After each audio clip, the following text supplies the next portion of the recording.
1759 to 1765. Letter XVXVI. London, New Year's Day, 1759. My dear friend, molti e felici, and I have done upon that subject, one truth being fair, upon the most lying day in the whole year. I have now before me your last letter of the December 21st, which I am glad to find is a bill of health, but, however, do not presume too much upon it, but obey and honor your physician, that thy days may be long in the land. Since my last, I have heard nothing more concerning the ribband, but I take it for granted it will be disposed of soon.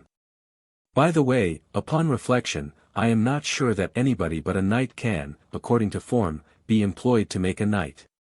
I remember that Sir Clement Cotterell was sent to Holland, to dub the late Prince of Orange, only because he was a knight himself, and I know that the proxies of knights, who cannot attend their own installations, must always be knights.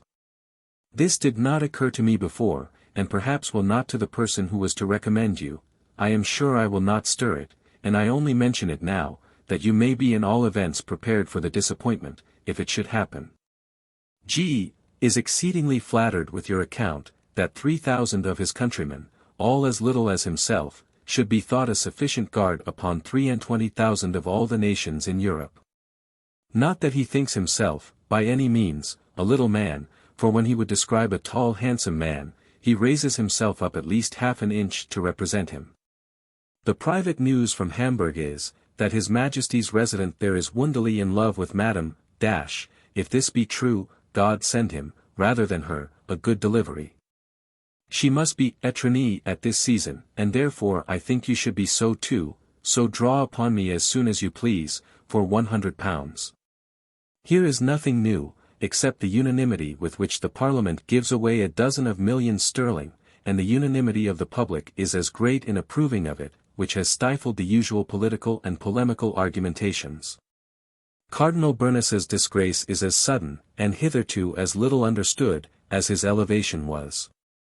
I have seen his poems, printed at Paris, not by a friend, I dare say, and to judge by them, I humbly conceive his eminency is a P.Y. I will say nothing of that excellent headpiece that made him and unmade him in the same month, except O King, live forever. Good night to you, whoever you pass it with. Letter XVII. London, February 2nd, 1759. My dear friend, I am now, what I have very seldom been, 2 letters in your debt. The reason was, that my head, like many other heads, has frequently taken a wrong turn. In which case, writing is painful to me, and therefore cannot be very pleasant to my readers.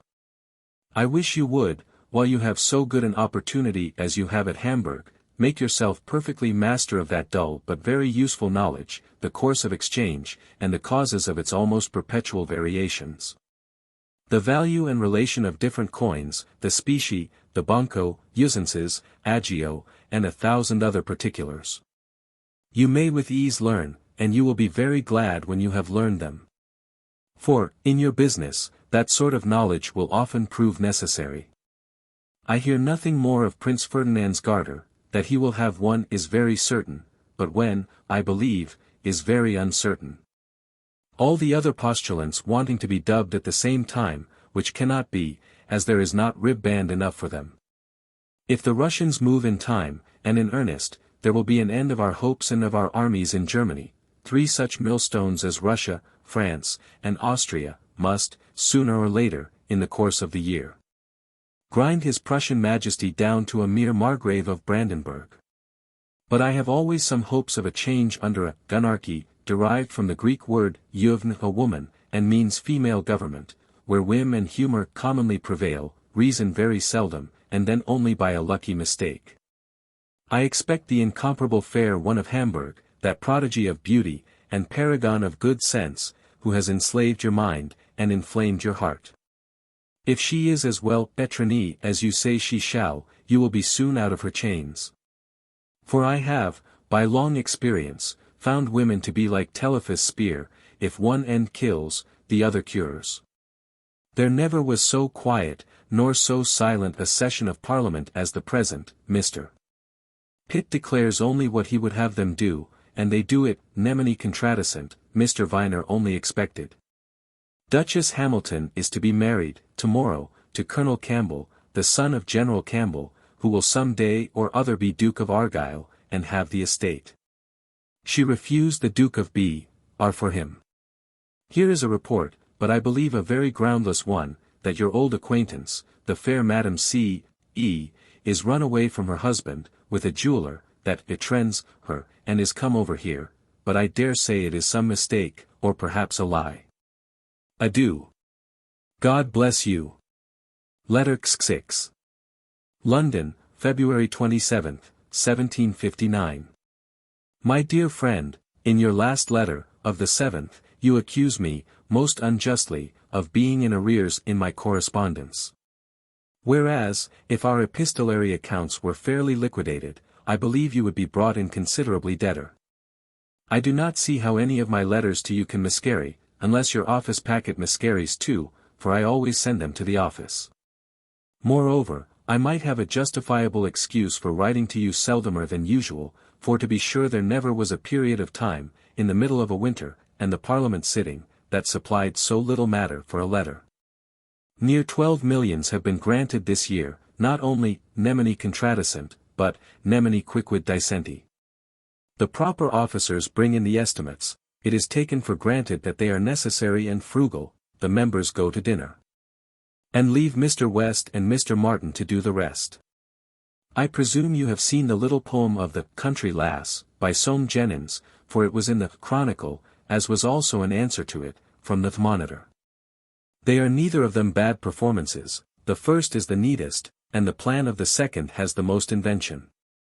I send you none of those pieces volantes in my letters, because they are all printed in one or other of the newspapers, particularly in the Chronicles, and I suppose that you and others have all those papers among you at Hamburg. In which case it would be only putting you to the unnecessary expense of double postage. I find you are sanguine about the King of Prussia this year. I allow his army will be what you say. But what will that be vis-a-vis French, Austrians, Imperialists, Swedes, and Russians, who must amount to more than double that number? Were the inequality less, I would allow for the King of Prussia's being so much ipsi agmen as pretty nearly to balance the account. In war, numbers are generally my omens, and, I confess, that in Germany they seem not happy ones this year. In America, I think, we are sure of success, and great success, but how we shall be able to strike a balance, as they call it, between good success there, and ill success upon the continent, so as to come at a peace, is more than I can discover. Lady Chesterfield makes you her compliments, and thanks you for your offer, but declines troubling you, being discouraged by the ill success of Madame Munchausen's and Miss Chetwynd's commissions, the former for beef, and the latter for gloves. Neither of which have yet been executed, to the dissatisfaction of both. Adieu. Letter CCXL. London, March 16, 1759. My dear friend, I have now your letter of the 20th past lying before me, by which you despond, in my opinion too soon, of dubbing your prince, for he most certainly will have the Garter. And he will as probably have it before the campaign opens, as after. His campaign must, I doubt, at best be a defensive one, and he will show great skill in making it such. For according to my calculation, his enemies will be at least double his number. Their troops, indeed, may perhaps be worse than his.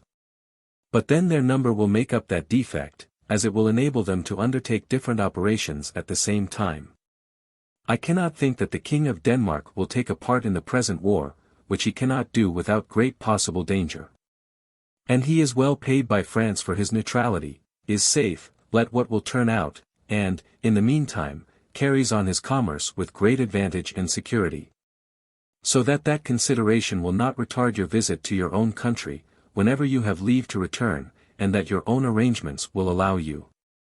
A short absence animates a tender passion, on any recul que pour mieux sauter, especially in the summer months. So that I would advise you to begin your journey in May, and continue your absence from the dear object of your vows till after the dog days, when love is said to be unwholesome. We have been disappointed at Martinico. I wish we may not be so at Guadeloupe, though we are landed there, for many difficulties must be got over before we can be in possession of the whole island. Apropos de bots, you make use of 2 Spanish words, very properly, in your letter. Were I you, I would learn the Spanish language, if there were a Spaniard at Hamburg who could teach me, and then you would be master of all the European languages that are useful. And, in my mind, it is very convenient, if not necessary, for a public man to understand them all, and not to be obliged to have recourse to an interpreter for those papers that chance or business may throw in his way. I learned Spanish when I was older than you, convinced by experience that, in everything possible, it was better to trust to oneself than to any other body whatsoever. Interpreters, as well as relators, are often unfaithful, and still oftener incorrect, puzzling, and blundering. In short, let it be your maxim through life to know all you can know, yourself. And never to trust implicitly to the informations of others. This rule has been of infinite service to me in the course of my life. I am rather better than I was. Which I owe not to my physicians, but to an ass and a cow, who nourish me, between them, very plentifully and wholesomely. In the morning the ass is my nurse, at night the cow. And I have just now bought a milch goat, which is to graze, and nurse me at Blackheath. I do not know what may come of this latter, and I am not without apprehensions that it may make a satyr of me. But, should I find that obscene disposition growing upon me, I will check it in time, for fear of endangering my life and character by rapes. And so we heartily bid you farewell. Letter Xli. London, March 30th, 1759. My dear friend, I do not like these frequent, however short, returns of your illness, for I doubt they imply either want of skill in your physician, or want of care in his patient. Rhubarb, soap, and chalybeate medicines and waters, are almost always specifics for obstructions of the liver, but then a very exact regimen is necessary, and that for a long continuance. Acids are good for you, but you do not love them. And sweet things are bad for you, and you do love them. There is another thing very bad for you, and I fear you love it too much. When I was in Holland, I had a slow fever that hung upon me a great while. I consulted Boerhaave, who prescribed me what I suppose was proper, for it cured me, but he added, by way of postscript to his prescription, Venus rarius collator, which I observed, and perhaps that made the medicines more effectual. I doubt we shall be mutually disappointed in our hopes of seeing one another this spring, as I believe you will find, by a letter which you will receive at the same time with this, from Lord Holderness. But as Lord Holderness will not tell you all, I will, between you and me, supply that defect. I must do him the justice to say that he has acted in the most kind and friendly manner possible to us both. When the king read your letter, in which you desired leave to return, for the sake of drinking the Tunbridge waters, he said, if he wants steel waters, those of Pyrmont are better than Tunbridge, and he can have them very fresh at Hamburg. I would rather he had asked me to come last autumn, and had passed the winter here, for if he returns now, I shall have nobody in those quarters to inform me of what passes, and yet it will be a very busy and important scene. Lord Holderness, who found that it would not be liked, resolved to push it no further, and replied, he was very sure that when you knew His Majesty had the least objection to your return at this time, you would think of it no longer. And he owned that he, Lord Holderness, had given you encouragement for this application last year, then thinking and hoping that there would be little occasion for your presence at Hamburg this year. Lord Holderness will only tell you, in his letter, that, as he had some reason to believe his moving this matter would be disagreeable to the king, he resolved, for your sake, not to mention it. You must answer his letter upon that footing simply, and thank him for this mark of his friendship, for he has really acted as your friend. I make no doubt of your having willing leave to return in autumn, for the whole winter. In the meantime, make the best of your séjour where you are, drink the Pyrmont waters, and no wine but Rhenish, which, in your case is the only proper one for you. Next week Mr. Hart will send you his Gustavus Adolphus, in 2 quartos. It will contain many new particulars of the life of that real hero, as he has had abundant and authentic materials, which have never yet appeared. It will, upon the whole, be a very curious and valuable history. Though, between you and me, I could have wished that he had been more correct and elegant in his style. You will find it dedicated to one of your acquaintance, who was forced to prune the luxuriant praises bestowed upon him, and yet has left enough of all conscience to satisfy a reasonable man. Hart has been very much out of order these last 3 or 4 months, but is not the less intent upon sowing his lucerne, of which he had 6 crops last year, to his infinite joy, and, as he says, profit. As a gardener, I shall probably have as much joy, though not quite so much profit, by 30 or 40 shillings, for there is the greatest promise of fruit this year at Blackheath, that ever I saw in my life. Vertumnus and Pomona have been very propitious to me. As for Priapus, that tremendous garden god, as I no longer invoke him, I cannot expect his protection from the birds and the thieves. Adieu. I will conclude like a pedant, levius fit patientia quicquid corrigere est nefas. Letter Xlii. London, April 16, 1759. My dear friend, with humble submission to you, I still say that if Prince Ferdinand can make a defensive campaign this year, he will have done a great deal, considering the great inequality of numbers. The little advantages of taking a regiment or 2 prisoners, or cutting another to pieces, are but trifling articles in the great account, they are only the pence, the pounds are yet to come. And I take it for granted, that neither the French, nor the court of Vienna, will have le dementi of their main object, which is unquestionably Hanover, for that is the summa summarum. And they will certainly take care to draw a force together for this purpose, too great for any that Prince Ferdinand has, or can have, to oppose them. In short, mark the end on't, J.N. Augur mal. If France, Austria, the Empire, Russia, and Sweden, are not, at long run, too hard for the 2 electors of Hanover and Brandenburg, there must be some invisible power, some tutelar deities, that miraculously interpose in favor of the latter. You encourage me to accept all the powers that goats, asses, and bulls, can give me, by engaging for my not making an ill use of them, but I own, I cannot help distrusting myself a little, or rather human nature. For it is an old and very true observation, that there are misers of money, but none of power, and the non-use of the one, and the abuse of the other, increase in proportion to their quantity. I am very sorry to tell you that Hart's Gustavus Adolphus does not take it all, and consequently sells very little. It is certainly informing, and full of good matter.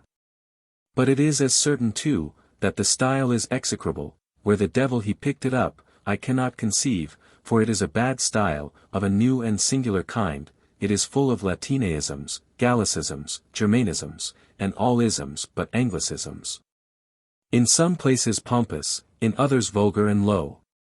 Surely, before the end of the world, people, and you in particular, will discover that the manner, in everything, is at least as important as the matter. And that the latter never can please, without a good degree of elegance in the former. This holds true in everything in life, in writing, conversing, business, the help of the graces is absolutely necessary.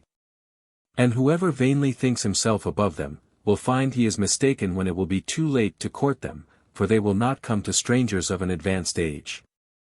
There is an history lately come out, of the reign of Mary Queen of Scots and her son, no matter by whom, King James, written by one Robertson, a Scotchman, which for clearness, purity, and dignity of style, I will not scruple to compare with the best historians extant, not excepting Davila, Guicciardini, and perhaps Livy.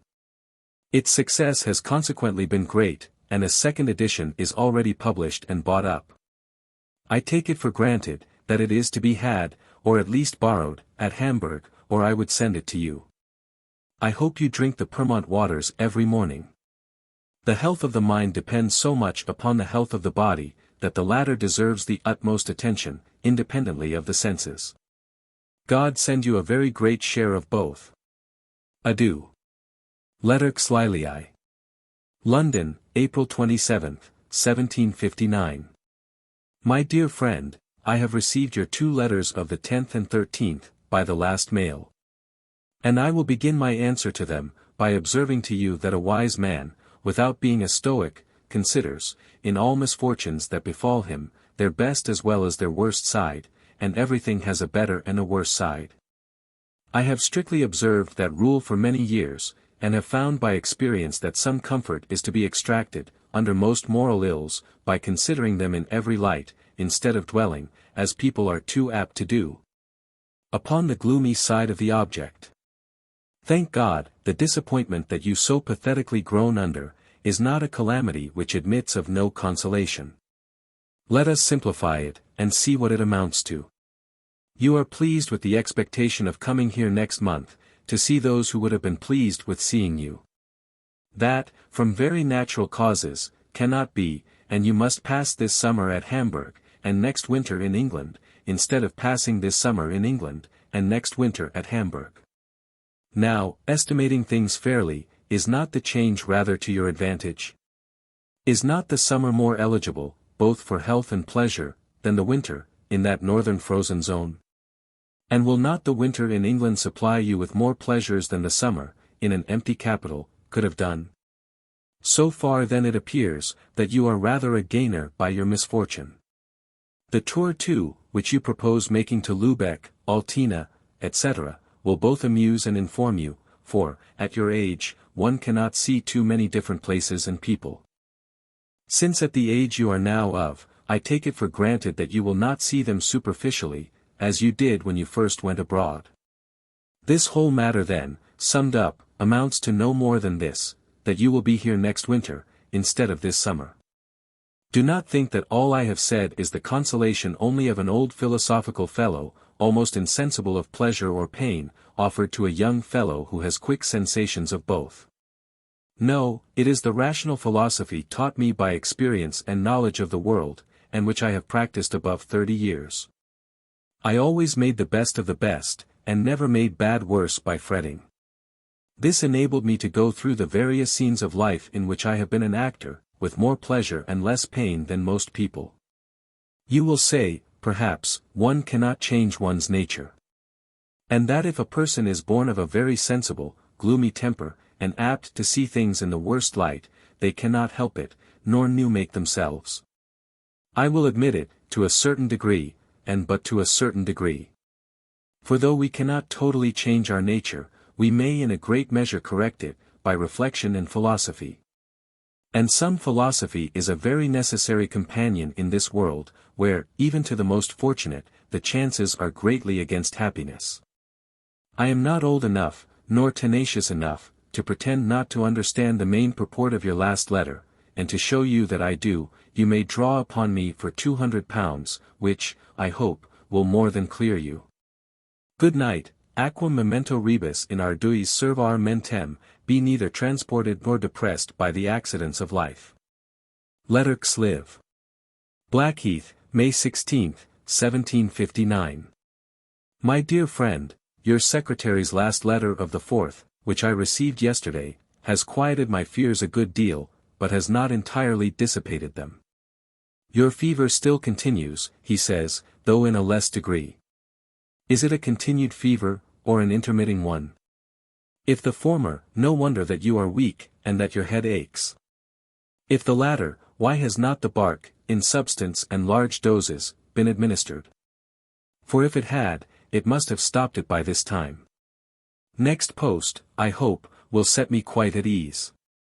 Surely you have not been so regular as you ought, either in your medicines or in your general regimen, otherwise this fever would not have returned, for the doctor calls it, your fever returned, as if you had an exclusive patent for it. You have now had illnesses enough, to know the value of health, and to make you implicitly follow the prescriptions of your physician in medicines, and the rules of your own common sense in diet.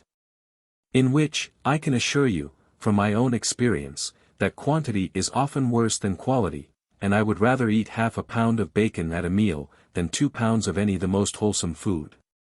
I have been settled here near a week, to my great satisfaction, c'est ma place, and I know it, which is not given to everybody. Cut off from social life by my deafness, as well as other physical ills, and being at best but the ghost of my former self, I walk here in silence and solitude as becomes a ghost, with this only difference, that I walk by day, whereas, you know, to be sure, that other ghosts only appear by night. My health, however, is better than it was last year, thanks to my almost total milk diet. This enables me to vary my solitary amusements, and alternately to scribble as well as read, which I could not do last year. Thus I saunter away the remainder, be it more or less, of an agitated and active life, now reduced, and I am not sure that I am a loser by the change, to so quiet and serene a one, that it may properly be called still life. The French whisper in confidence, in order that it may be the more known and the more credited, that they intend to invade us this year, in no less than 3 places, that is England, Scotland, and Ireland. Some of our great men, like the devils, believe and tremble, others, and one little one whom I know, laugh at it, and, in general, it seems to be but a poor, instead of a formidable scarecrow. While somebody was at the head of a moderate army, and wanted, I know why, to be at the head of a great one, intended invasions were made an article of political faith. And the belief of them was required, as in the Church the belief of some absurdities, and even impossibilities, is required upon pain of heresy, excommunication, and consequently damnation, if they tend to the power and interest of the heads of the Church. But now that there is a general toleration, and that the best subjects, as well as the best Christians, may believe what their reasons find their consciences suggest, it is generally and rationally supposed the French will threaten and not strike.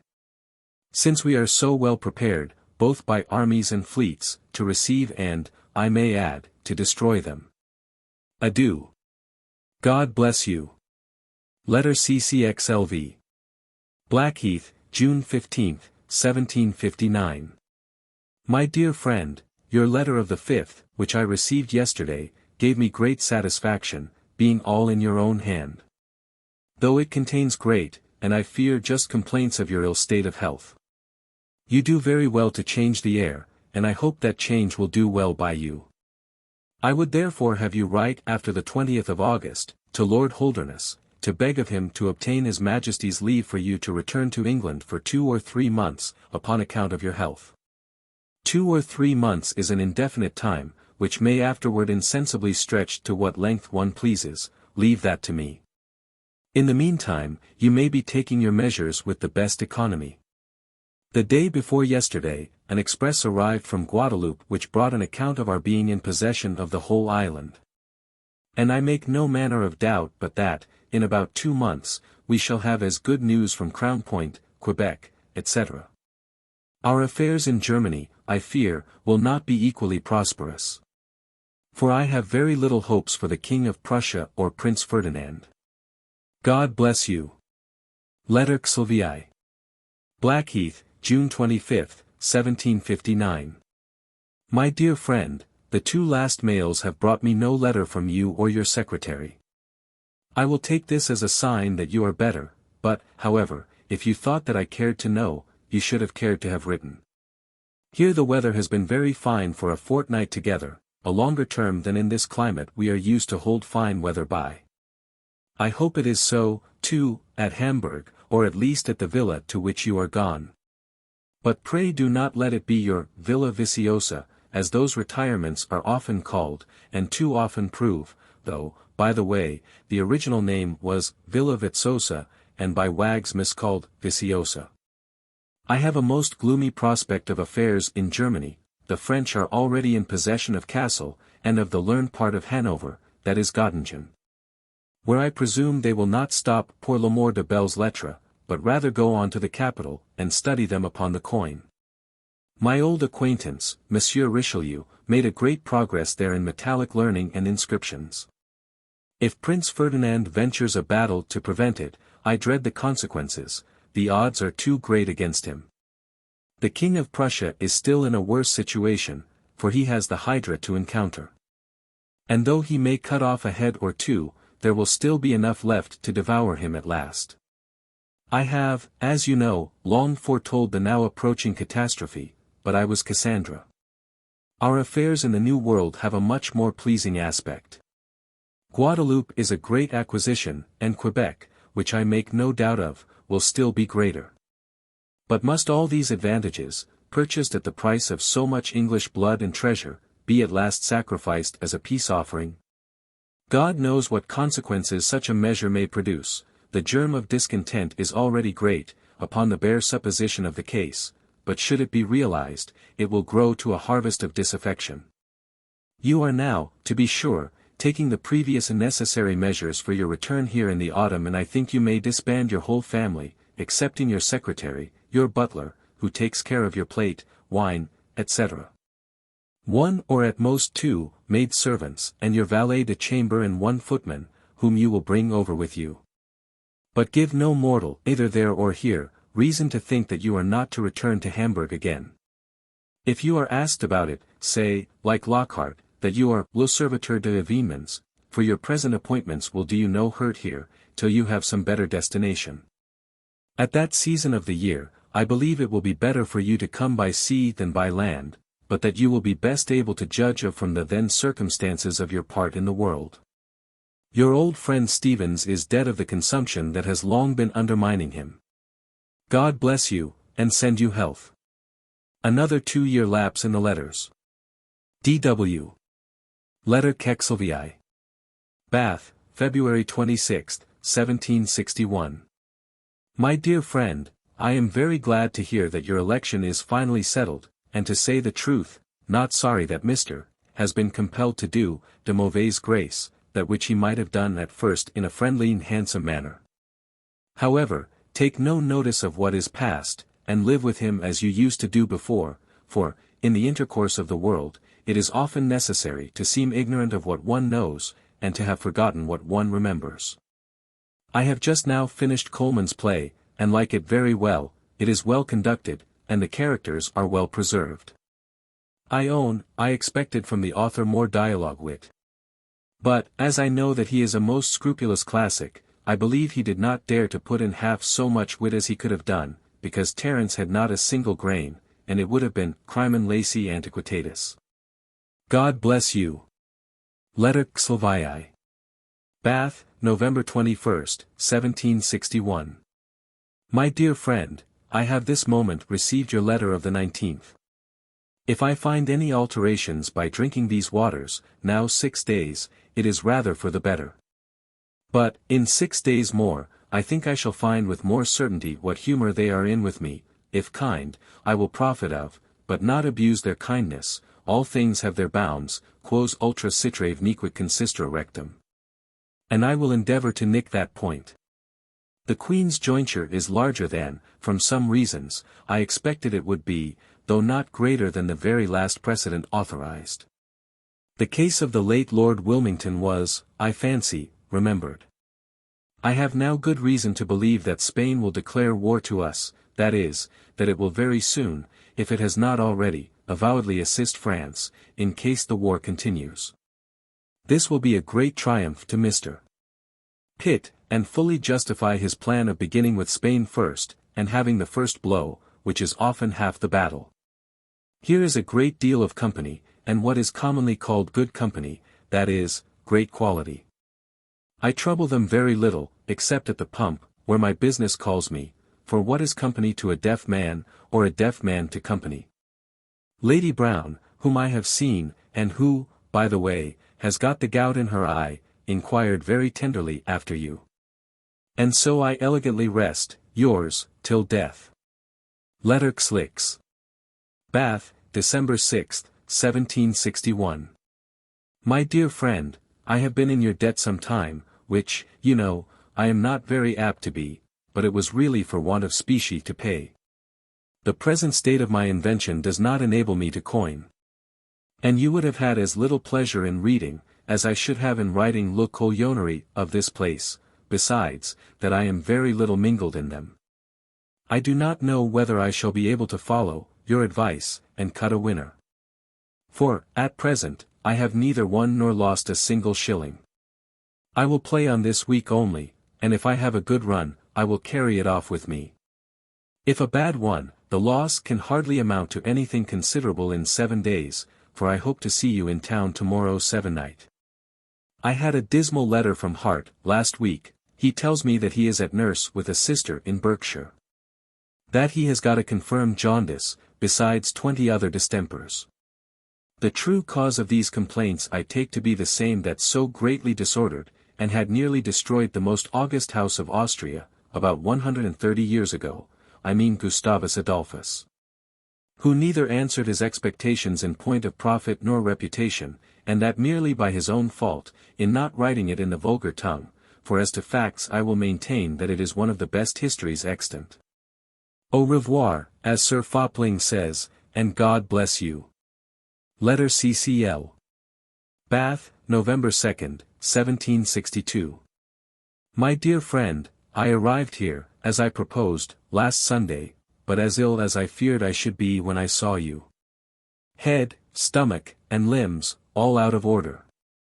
I have yet seen nobody but Villettes, who is settled here for good, as it is called. What consequences has the Duke of Devonshire's resignation had? He has considerable connections and relations. But whether any of them are resigned enough to resign with him, is another matter. There will be, to be sure, as many, and as absurd reports, as there are in the law books. I do not desire to know either.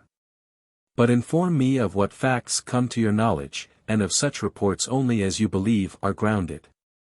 And so God bless you. Letter CCLI. Bath, November 13th, 1762. My dear friend, I have received your letter, and believe that your preliminaries are very near the mark, and, upon that supposition, I think we have made a tolerable good bargain with Spain. At least full as good as I expected, and almost as good as I wished, though I do not believe that we have got all Florida, but if we have Street Augustine, I suppose that, by the figure of pars pro toto, will be called all Florida. We have by no means made so good a bargain with France, for, in truth, what do we get by it, except Canada, with a very proper boundary of the river Mississippi? And that is all. As for the restrictions upon the French fishery in Newfoundland, they are very well, per la Predica, and for the commissary whom we shall employ, for he will have a good salary from hence, to see that those restrictions are complied with.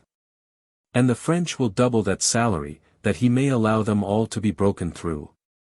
It is plain to me, that the French fishery will be exactly what it was before the war. The 3 Leeward Islands, which the French yield to us, are not, altogether, worth half so much as that of St. Lucia, which we give up to them. Senegal is not worth 1/4 of Goree.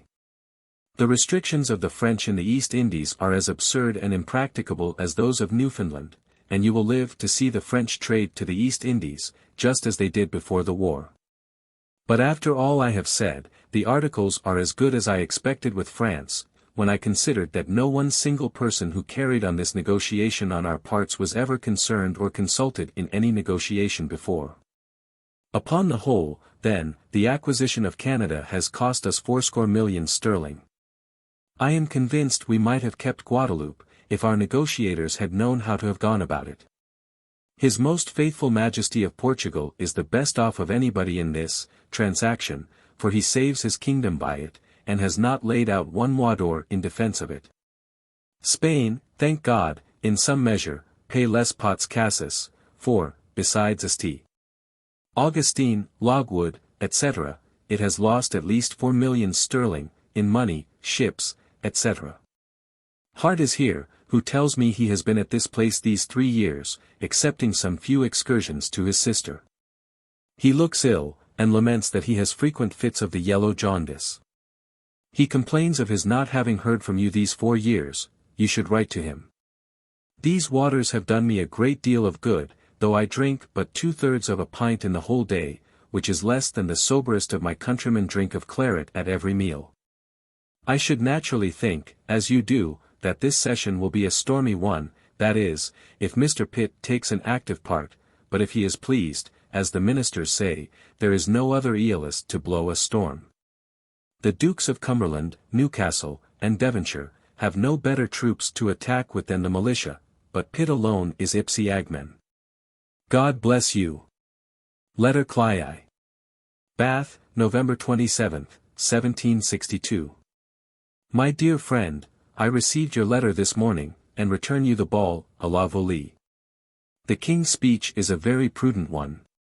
And as I suppose that the addresses in answer to it were, as usual, in almost the same words, my Lord Mayor might very well call them innocent. As His Majesty expatiates so much upon the great achievements of the war, I cannot help hoping that, when the preliminaries shall be laid before Parliament in due time, which, I suppose, means after the respective ratifications of all the contracting parties, that some untalked of and unexpected advantage will break out in our treaty with France. St. Lucia, at least. I see in the newspapers an article which I by no means like, in our treaty with Spain, which is, that we shall be at liberty to cut logwood in the Bay of Campeche, but by paying for it. Who does not see that this condition may, and probably will, amount to a prohibition, by the price which the Spaniards may set it at? It was our undoubted right, and confirmed to us by former treaties, before the war, to cut logwood gratis. But this new stipulation, if true, gives us a privilege something like a reprieve to a criminal, with a non obstante, to be hanged. I now drink so little water, that it can neither do me good nor hurt. But as I bathe but twice a week, that operation, which does my rheumatic carcass good, will keep me here some time longer than you had allowed. Hart is going to publish a new edition of his Gustavus, in octavo, which, he tells me, he has altered, and which, I could tell him, he should translate into English, or it will not sell better than the former, for, while the world endures, style and manner will be regarded, at least as much as matter. And so, D.M. vous donne sa Saint Garde. Letter Clii. Bath, December 13, 1762. My dear friend, I received your letter this morning, with the enclosed preliminaries, which we have had here these 3 days.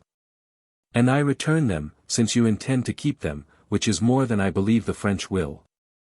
I am very glad to find that the French are to restore all the conquests they made upon us in the East Indies during this war. And I cannot doubt but they will likewise restore to us all the cod that they shall take within less than 3 leagues of our coasts in North America, a distance easily measured, especially at sea, according to the spirit, though not the letter of the treaty. I am informed that the strong opposition to the peace will be in the House of Lords, though I cannot well conceive it. Nor can I make out above 6 or 7, who will be against it upon a division, unless, which I cannot suppose, some of the bishops should vote on the side of their Maker. God bless you. Letter Clive. Bath, December 13, 1762. My dear friend, yesterday I received your letter, which gave me a very clear account of the debate in your house. It is impossible for a human creature to speak well for 3 hours and a half. I question even if Belial, who, according to Milton, was the orator of the fallen angels, ever spoke so long at a time. There must have been a trick in Charles Townshend speaking for the preliminaries. For he is infinitely above having an opinion. Lord Egremont must be ill, or have thoughts of going into some other place. Perhaps into Lord Granville's, who they say is dying. When he dies, the ablest head in England dies too, take it for all in all. I shall be in town, barring accidents, this day sevennight, by dinner time. When I have ordered a haricot, to which you will be very welcome, about 4 o'clock. En attendant Dieu vous donne sa Saint Garde. Letter CCLV. Blackheath, June 14, 1763. My dear friend, I received, by the last mail, your letter of the 4th, from The Hague, so far so good. You arrived, Sonica, at The Hague, for our ambassador's entertainment. I find he has been very civil to you. You are in the right to stop for 2 or 3 days at Hanau, and make your court to the lady of that place. Her Royal Highness Princess Mary of England, Landgravine of Hesse. Your Excellency makes a figure already in the newspapers, and let them, and others, excellency you as much as they please, but pray suffer not your own servants to do it. Nothing new of any kind has happened here since you went. So I will wish you a good night, and hope God will bless you. Letter Clavey. Blackheath, July 14, 1763. My dear friend, yesterday I received your letter from Ratisbon, where I am glad that you are arrived safe. You are, I find, over head and ears engaged in ceremony and etiquette. You must not yield in anything essential, where your public character may suffer. But I advise you, at the same time, to distinguish carefully what may, and what may not affect it, and to despise some German minutiae, such as one step lower or higher upon the stairs, a bow more or less, and such sort of trifles. By what I see in Cressiner's letter to you, the cheapness of wine compensates the quantity, as the cheapness of servants compensates the number that you must make use of. Write to your mother often, if it be but 3 words, to prove your existence, for, when she does not hear from you, she knows to a demonstration that you are dead, if not buried. The enclosed is a letter of the utmost consequence, which I was desired to forward, with care and speed, to the most serene Louis. My head is not well today. So God bless you. Letter Clovii. Blackheath, August 1st, 1763. My dear friend, I hope that by this time you are pretty well settled at Ratisbon, at least as to the important points of the ceremonial. So that you may know, to precision, to whom you must give, and from whom you must require the sane excellence. Those formalities are, no doubt, ridiculous enough in themselves, but yet they are necessary for manners, and sometimes for business. And both would suffer by laying them quite aside. I have lately had an attack of a new complaint, which I have long suspected that I had in my body, in actu primo, as the pedants call it, but which I never felt in actu secundo, till last week, and that is a fit of the stone or gravel. It was, thank God, but a slight one, but it was Don Touts les forms, for it was preceded by a pain in my loins, which I at first took for some remains of my rheumatism. But was soon convinced of my mistake, by making water much blacker than coffee, with a prodigious sediment of gravel. I am now perfectly easy again, and have no more indications of this complaint. God keep you from that and deafness. Other complaints are the common, and almost the inevitable lot of human nature, but admit of some mitigation. God bless you. Letter Clovii. Blackheath, August 22nd, 1763.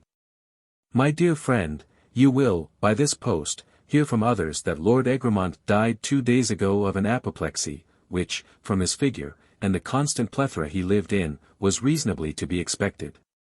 You will ask me, who is to be secretary in his room, to which I answer, that I do not know. I should guess Lord Sandwich, to be succeeded in the Admiralty by Charles Townshend. Unless the Duke of Bedford, who seems to have taken to himself the department of Europe, should have a mind to it. This event may perhaps produce others. But, till this happened, everything was in a state of inaction, and absolutely nothing was done.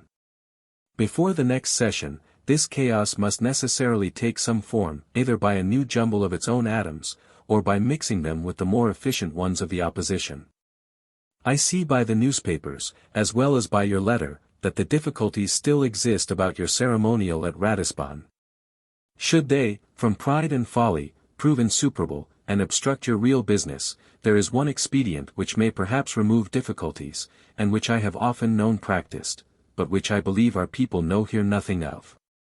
It is, to have the character of minister only in your ostensible title, and that of envoy extraordinary in your pocket, to produce occasionally, especially if you should be sent to any of the electors in your neighborhood.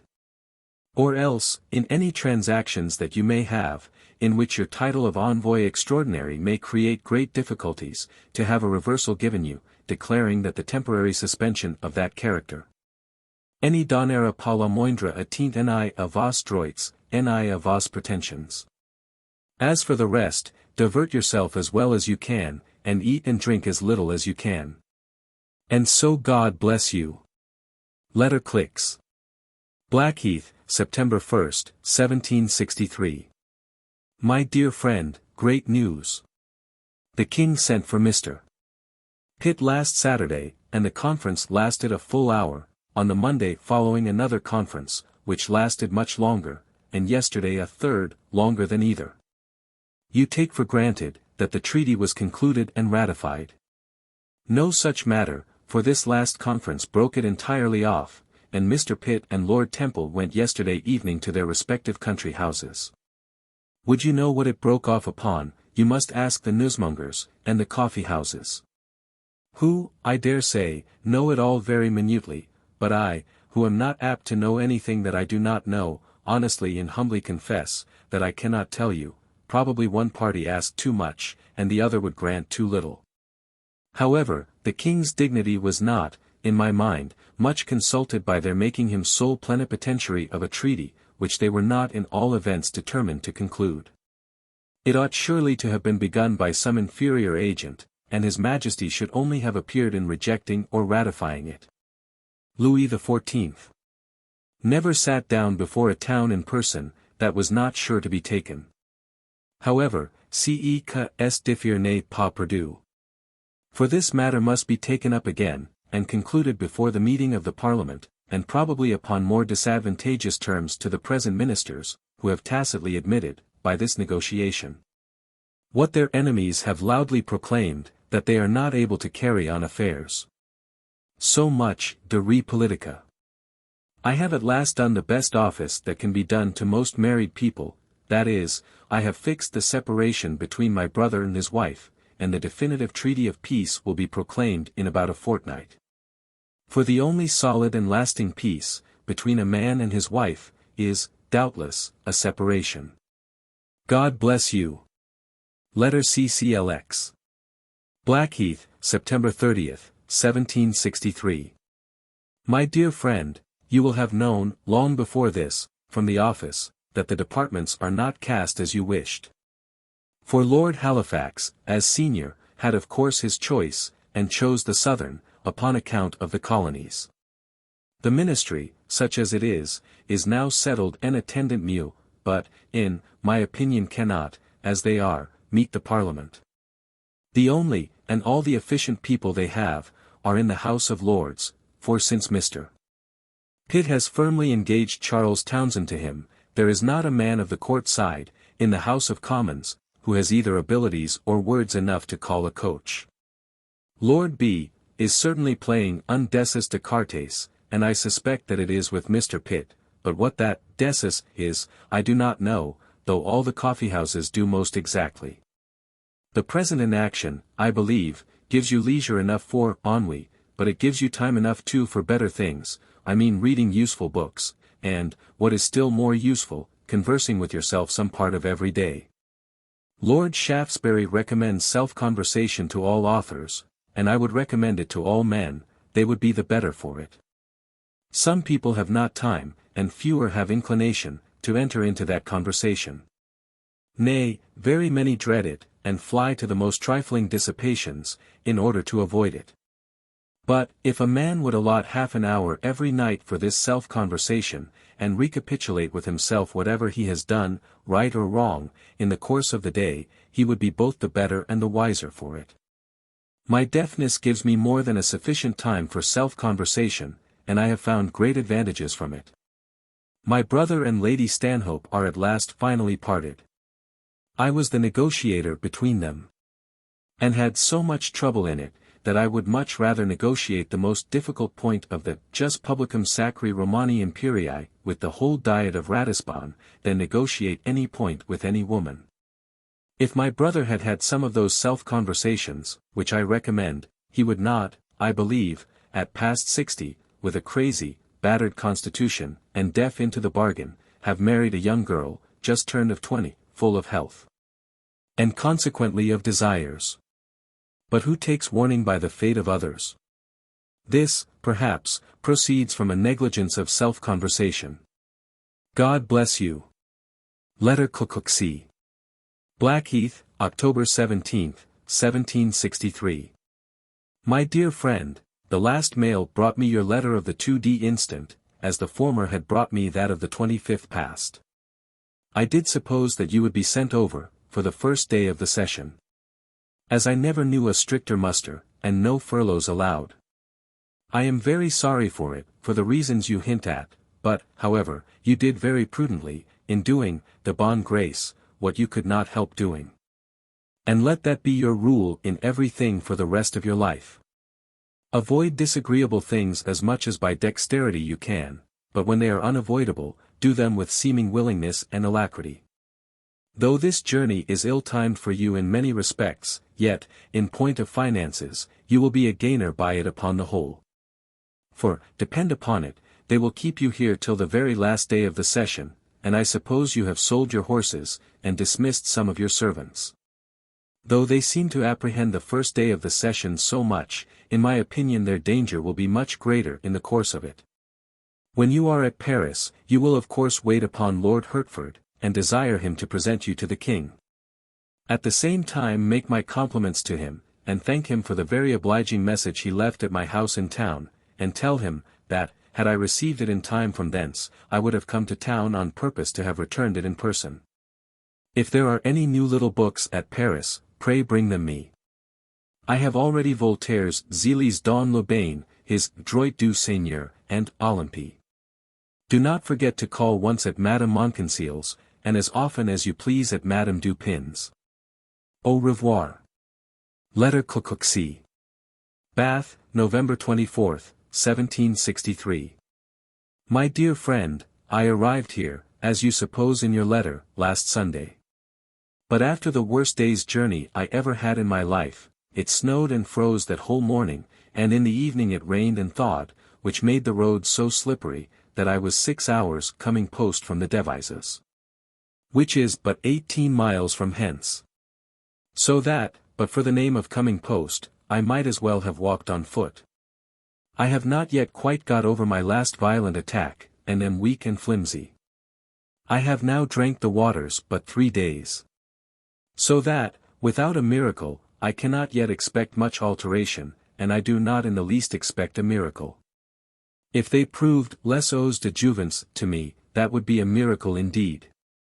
But, as the late Pope Lambertini said, fra noi, gli miracoli sono passati girt un pezzo.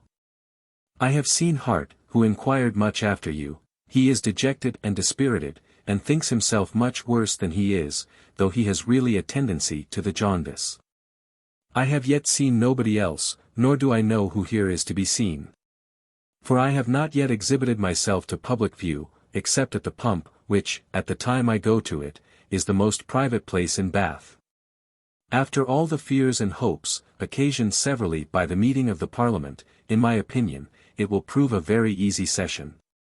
Mr. Wilkes is universally given up. And if the ministers themselves do not wantonly raise difficulties, I think they will meet with none. A majority of 200 is a great anodyne. Adieu. God bless you.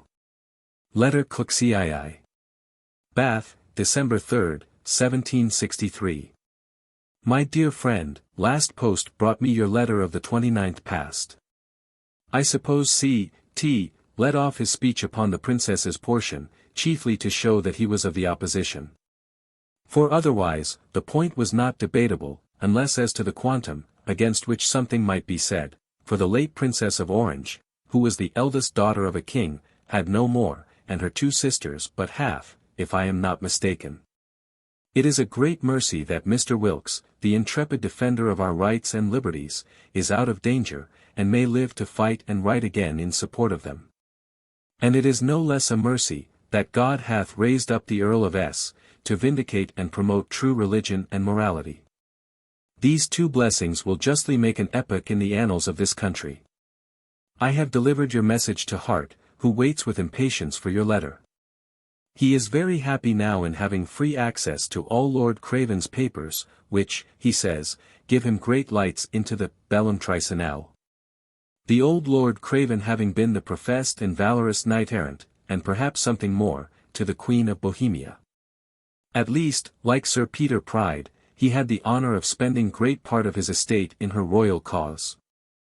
I am by no means right yet, I am very weak and flimsy still, but the doctor assures me that strength and spirits will return.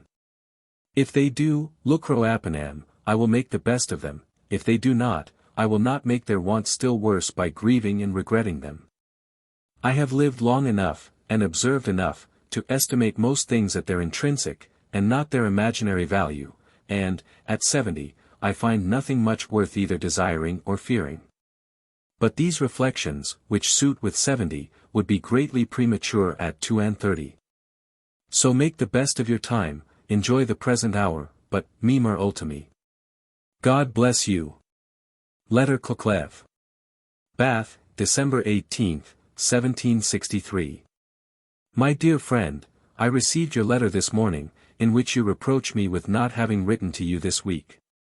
The reason was, that I did not know what to write. There is that sameness in my life here, that every day is still but as the first. I see very few people, and, in the literal sense of the word, I hear nothing.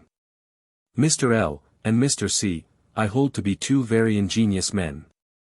And your image of the two men ruined, one by losing his lawsuit, and the other by carrying it, is a very just one. To be sure, they felt in themselves uncommon talents for business and speaking, which were to reimburse them. Hart has a great poetical work to publish, before it be long, he has shown me some parts of it. He had entitled it Emblems, but I persuaded him to alter that name for two reasons. The first was, because they were not emblems, but fables. The second was, that if they had been emblems, Quarles had degraded and vilified that name to such a degree, that it is impossible to make use of it after him. So they are to be called fables, though moral tales would, in my mind, be the properest name. If you ask me what I think of those I have seen, I must say, that, sunt plura bona, quidem mediocria, e quidem. Your report of future changes, I cannot think is wholly groundless. For it still runs strongly in my head, that the mine we talked of will be sprung, at or before the end of the session. I have got a little more strength, but not quite the strength of Hercules. So that I will not undertake, like him, 50 deflorations in one night, for I really believe that I could not compass them. So good night, and God bless you. Letter CCLXV. Bath, December 24, 1763. Dear friend, I confess I was a good deal surprised at your pressing me so strongly to influence Parson Rosenhagen, when you well know the resolution I had made several years ago, and which I have scrupulously observed ever since. Not to concern myself, directly or indirectly, in any party political contest whatsoever. Let parties go to loggerheads as much and as long as they please, I will neither endeavor to part them, nor take the part of either, for I know them all too well. But you say, that Lord Sandwich has been remarkably civil, and kind to you. I am very glad of it, and he can by no means impute to you my obstinacy, folly, or philosophy, call it what you please. You may with great truth assure him, that you did all you could to obey his commands. I am sorry to find that you are out of order, but I hope it is only a cold. Should it be anything more, pray consult Dr. Matty, who did you so much good in your last illness, when the great medicinal matadors did you rather harm. I have found a Monsieur Diaphorus here, Dr. Moeasy, who has really done me a great deal of good, and I am sure I wanted it a great deal when I came here first. I have recovered some strength, and a little more will give me as much as I can make use of. Lady Brown, whom I saw yesterday, makes you many compliments, and I wish you a Merry Christmas, and a good night. Adieu. Letter Cookooks v. Bath, December 31, 1763. My dear friend, Gravenkop wrote me word, by the last post, that you were laid up with the gout, but I much question it, that is, whether it is the gout or not. Your last illness, before you went abroad, was pronounced the gout, by the skilful, and proved at last a mere rheumatism. Take care that the same mistake is not made this year. And that by giving you strong and hot medicines to throw out the gout, they do not inflame the rheumatism, if it be one. Mr. Wilkes has imitated some of the great men of antiquity, by going into voluntary exile. It was his only way of defeating both his creditors and his prosecutors. Whatever his friends, if he has any, give out of his returning soon, I will answer for it, that it will be a long time before that soon comes. I have been much out of order these 4 days of a violent cold which I do not know how I got, and which obliged me to suspend drinking the waters, but it is now so much better, that I propose resuming them for this week. And paying my court to you in town on Monday or Tuesday sevennight, but this is sub spe rithi only. God bless you. Letter Cooklecii. Blackheath, July 20, 1764. My dear friend, I have this moment received your letter of the 3d from Prague, but I never received that which you mentioned from Ratisbon. This made me think you in such rapid motion, that I did not know where to take aim. I now suppose that you are arrived, though not yet settled, at Dresden. your audiences and formalities are, to be sure, over, and that is great ease of mind to you. I have no political events to acquaint you with, the summer is not the season for them, they ripen only in winter. Great ones are expected immediately before the meeting of Parliament, but that, you know, is always the language of fears and hopes. However, I rather believe that there will be something patched up between the ins and the outs. The whole subject of conversation, at present, is the death and will of Lord Bath. He has left above £1,200,000 in land and money. £400,000 in cash, stocks, and mortgages. His own estate, in land, was improved to £15,000 a year, and the Bradford estate, which he, is as much.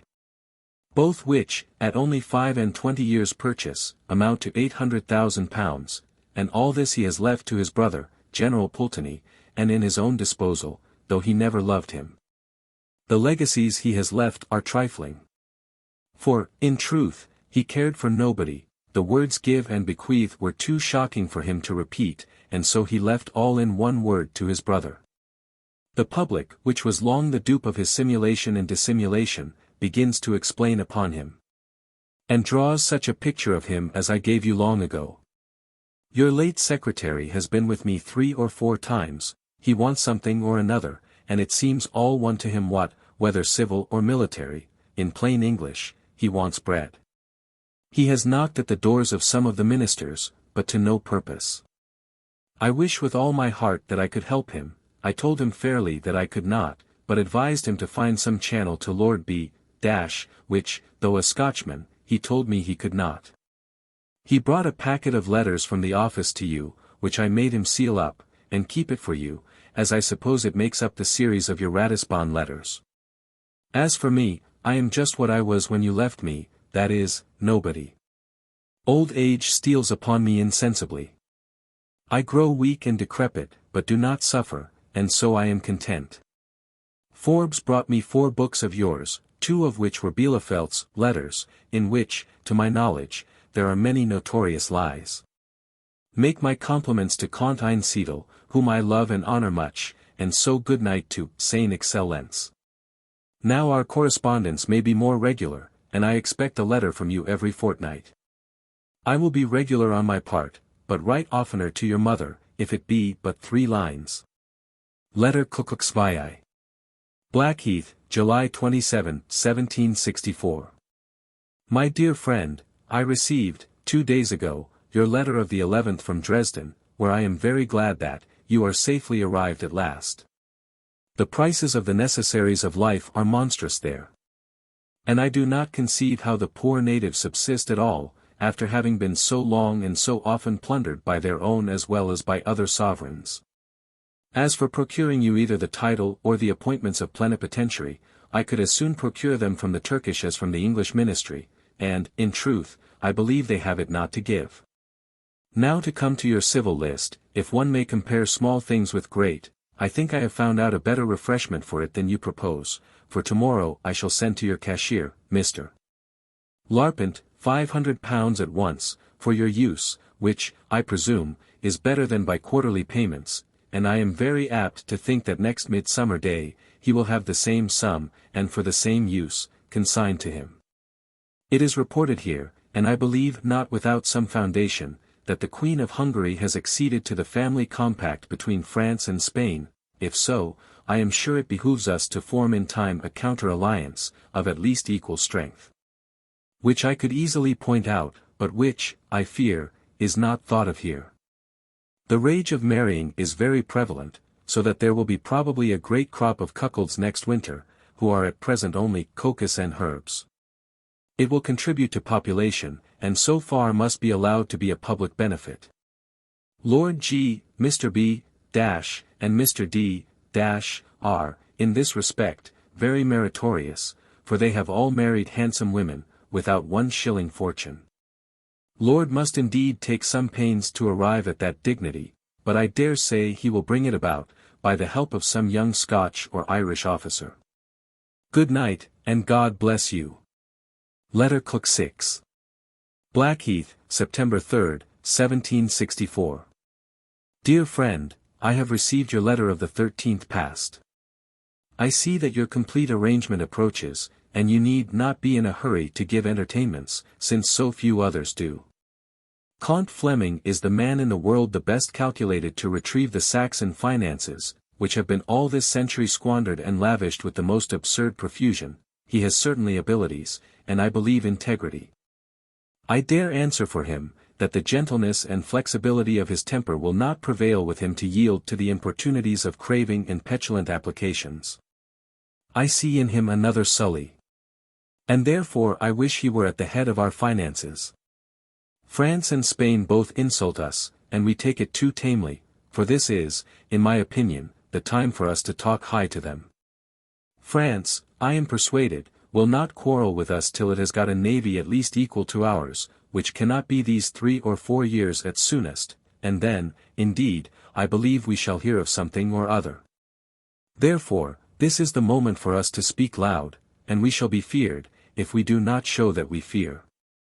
Here is no domestic news of changes and chances in the political world, which, like oysters, are only in season in the months, when the Parliament sits. I think there will be some then, but of what kind, God knows. I have received a book for you, and one for myself, from Hart.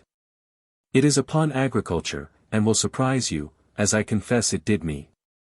This work is not only in English, but good and elegant English. He has even scattered graces upon his subject, and in prose, has come very near Virgil's Georgics, in verse.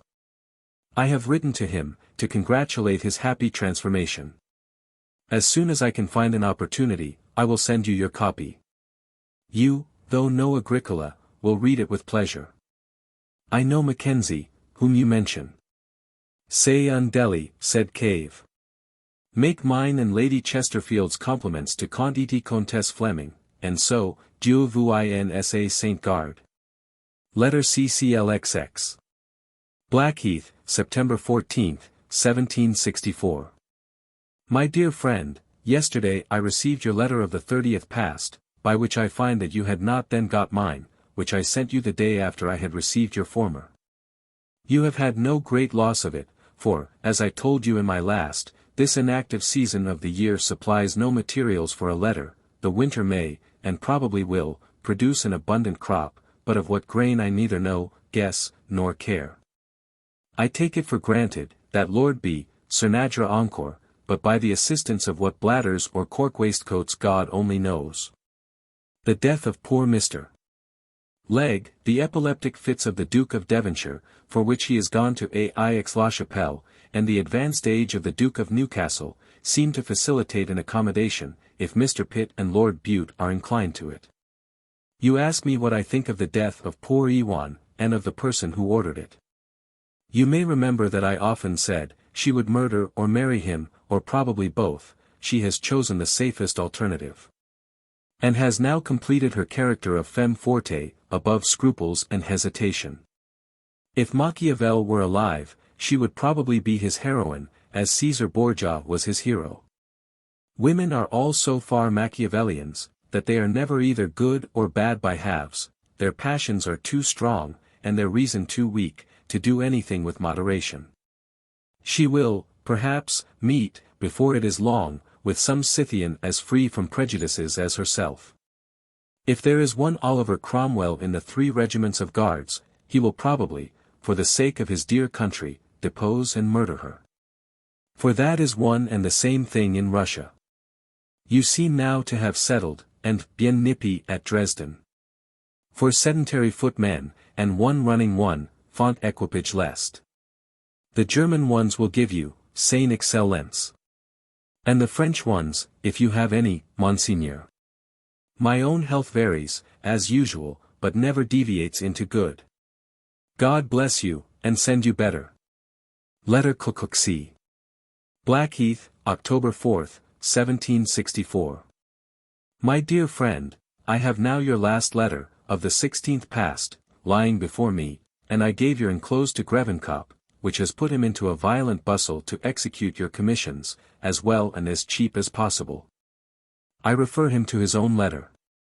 He tells you true as to Comtesse Kozel's diamonds, which certainly nobody will buy here, unsight unseen, as they call it, so many minutiae concurring to increase or lessen the value of a diamond. Your Cheshire cheese, your Burton ale and beer, I charge myself with, and they shall be sent you as soon as possible. Upon this occasion I will give you a piece of advice, which by experience I know to be useful. In all commissions, whether from men or women, point the gallantry, bring them in your account, and be paid to the uttermost farthing. But if you would show them one gallantry, let your present be of something that is not in your commission, otherwise you will be the commissionaire banal of all the women of Saxony. Apropos, who is your Comtesse de Kozel? Is she daughter, or granddaughter, of the famous Madame de Kozel, in King Augustus's time? Is she young or old, ugly or handsome? I do not wonder that people are wonderfully surprised at our tameness and forbearance, with regard to France and Spain. Spain, indeed, has lately agreed to our cutting log wood, according to the treaty, and sent strict orders to their governor to allow it, but you will observe too, that there is not one word of reparation for the losses we lately sustained there. But France is not even so tractable, it will pay but half the money due, upon a liquidated account, for the maintenance of their prisoners. Our request, to have the Comte d'Estaing recalled and censured, they have absolutely rejected, though, by the laws of war, he might be hanged for having twice broke his parole. This does not do France honor, however, I think we shall be quiet, and that at the only time, perhaps this century, when we might, with safety, be otherwise, but this is nothing new, nor the first time, by many. When national honor and interest have been sacrificed to private. It has always been so, and one may say, upon this occasion, what Horace says upon another, nam fuit ante Helenum. I have seen Les Contes de Guillaume Vade, and like most of them so little, that I can hardly think them Voltaire's, but rather the scraps that have fallen from his table, and been worked up by inferior workmen, under his name. I have not seen the other book you mention, the Dictionnaire Portatif. It is not yet come over. I shall next week go to take my winter quarters in London, the weather here being very cold and damp, and not proper for an old, shattered, and cold carcass, like mine. In November I will go to the Bath, to careen myself for the winter, and to shift the scene. Good night. Letter Clxi. London, October 19th, 1764. My dear friend, yesterday morning Mr. came to me, from Lord Halifax, to ask me whether I thought you would approve of vacating your seat in Parliament, during the remainder of it, upon a valuable consideration, meaning money. My answer was, that I really did not know your disposition upon that subject, but that I knew you would be very willing, in general, to accommodate them, so far as lay in your power, that your election, to my knowledge, had cost you £2,000. That this Parliament had not sat above half its time, and that, for my part, I approved of the measure well enough, provided you had an equitable equivalent. I take it for granted that you will have a letter from, by this post, to that effect, so that you must consider what you will do. What I advise is this: give them a good deal of galbanum, in the first part of your letter. Le galbanum en écoute reign, and then say that you are willing to do as they please. But that you hope an equitable consideration will be had to the £2,000, which your seat cost you in the present Parliament, of which not above half the term is expired. Moreover, that you take the liberty to remind them, that your being sent from Ratisbon, last session, when you were just settled there, put you to the expense of £300 or £400, for which you were allowed nothing. And that, therefore, you hope they will not think £1,000 too much, considering all these circumstances, but that, in all events, you will do whatever they desire. Upon the whole, I think this proposal advantageous to you, as you probably will not make use of your seat this Parliament.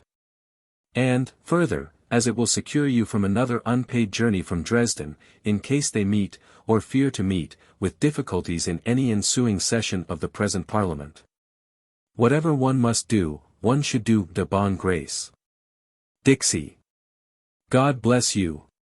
Letter Clxi. Bath, November 10th, 1764.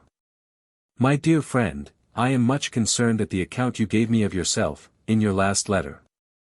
There is, to be sure, at such a town as Dresden, at least some one very skilful physician, whom I hope you have consulted. And I would have you acquaint him with all your several attacks of this nature, from your great one at Laubach, to your late one at Dresden. Tell him, too, that in your last illness in England, the physicians mistook your case, and treated it as the gout, till Matty came, who treated it as a rheumatism, and cured you. In my own opinion, you have never had the gout, but always the rheumatism, which, to my knowledge, is as painful as the gout can possibly be, and should be treated in a quite different way. That is, by cooling medicines and regimen, instead of those inflammatory cordials which they always administer where they suppose the gout, to keep it, as they say, out of the stomach. I have been here now just a week, but have hitherto drank so little of the water, that I can neither speak well nor ill of it. The number of people in this place is infinite, but very few whom I know. Hart seems settled here for life. He is not well, that is certain. But not so ill neither as he thinks himself, or at least would be thought. I long for your answer to my last letter, containing a certain proposal, which, by this time, I suppose has been made you, and which, in the main, I approve of your accepting. God bless you, my dear friend, and send you better health. Adieu. Letter Kukuksiv. London, February 26, 1765. My dear friend, your last letter, of the 5th, gave me as much pleasure as your former had given me uneasiness. And Larpent's acknowledgment of his negligence frees you from those suspicions, which I own I did entertain, and which I believe every one would, in the same concurrence of circumstances, have entertained. So much for that. You may depend upon what I promised you, before midsummer next, at farthest, and at least. All I can say of the affair between you, of the corps diplomatique, and the Saxon ministers, is, que voilà bien du brute pour un omelette au lard. It will most certainly be soon made up, and in that negotiation show yourself as moderate and healing as your instructions from hence will allow, especially to Comte de Fleming. The King of Prussia, I believe, has a mind to insult him personally, as an old enemy, or else to quarrel with Saxony, that dares not quarrel with him. But some of the corps diplomatique here assure me it is only a pretense to recall his envoy, and to send, when matters shall be made up, a little secretary there, a moyens de frais, as he does now to Paris and London. Comte Brol is much in fashion here, I like him mightily, he has very much le ton de la bonne campagne. Poor Schrader died last Saturday, without the least pain or sickness. God bless you. Letter CCLXXV. London, April 22, 1765. My dear friend, the day before yesterday I received your letter of the 3d instant. I find that your important affair of the ceremonial is adjusted at last, as I foresaw it would be. Such minutiae are often laid hold on as a pretense, for powers who have a mind to quarrel, but are never tenaciously insisted upon where there is neither interest nor inclination to break. Comte Fleming, though a hot, is a wise man. And I was sure would not break, both with England and Hanover, upon so trifling a point, especially during a minority.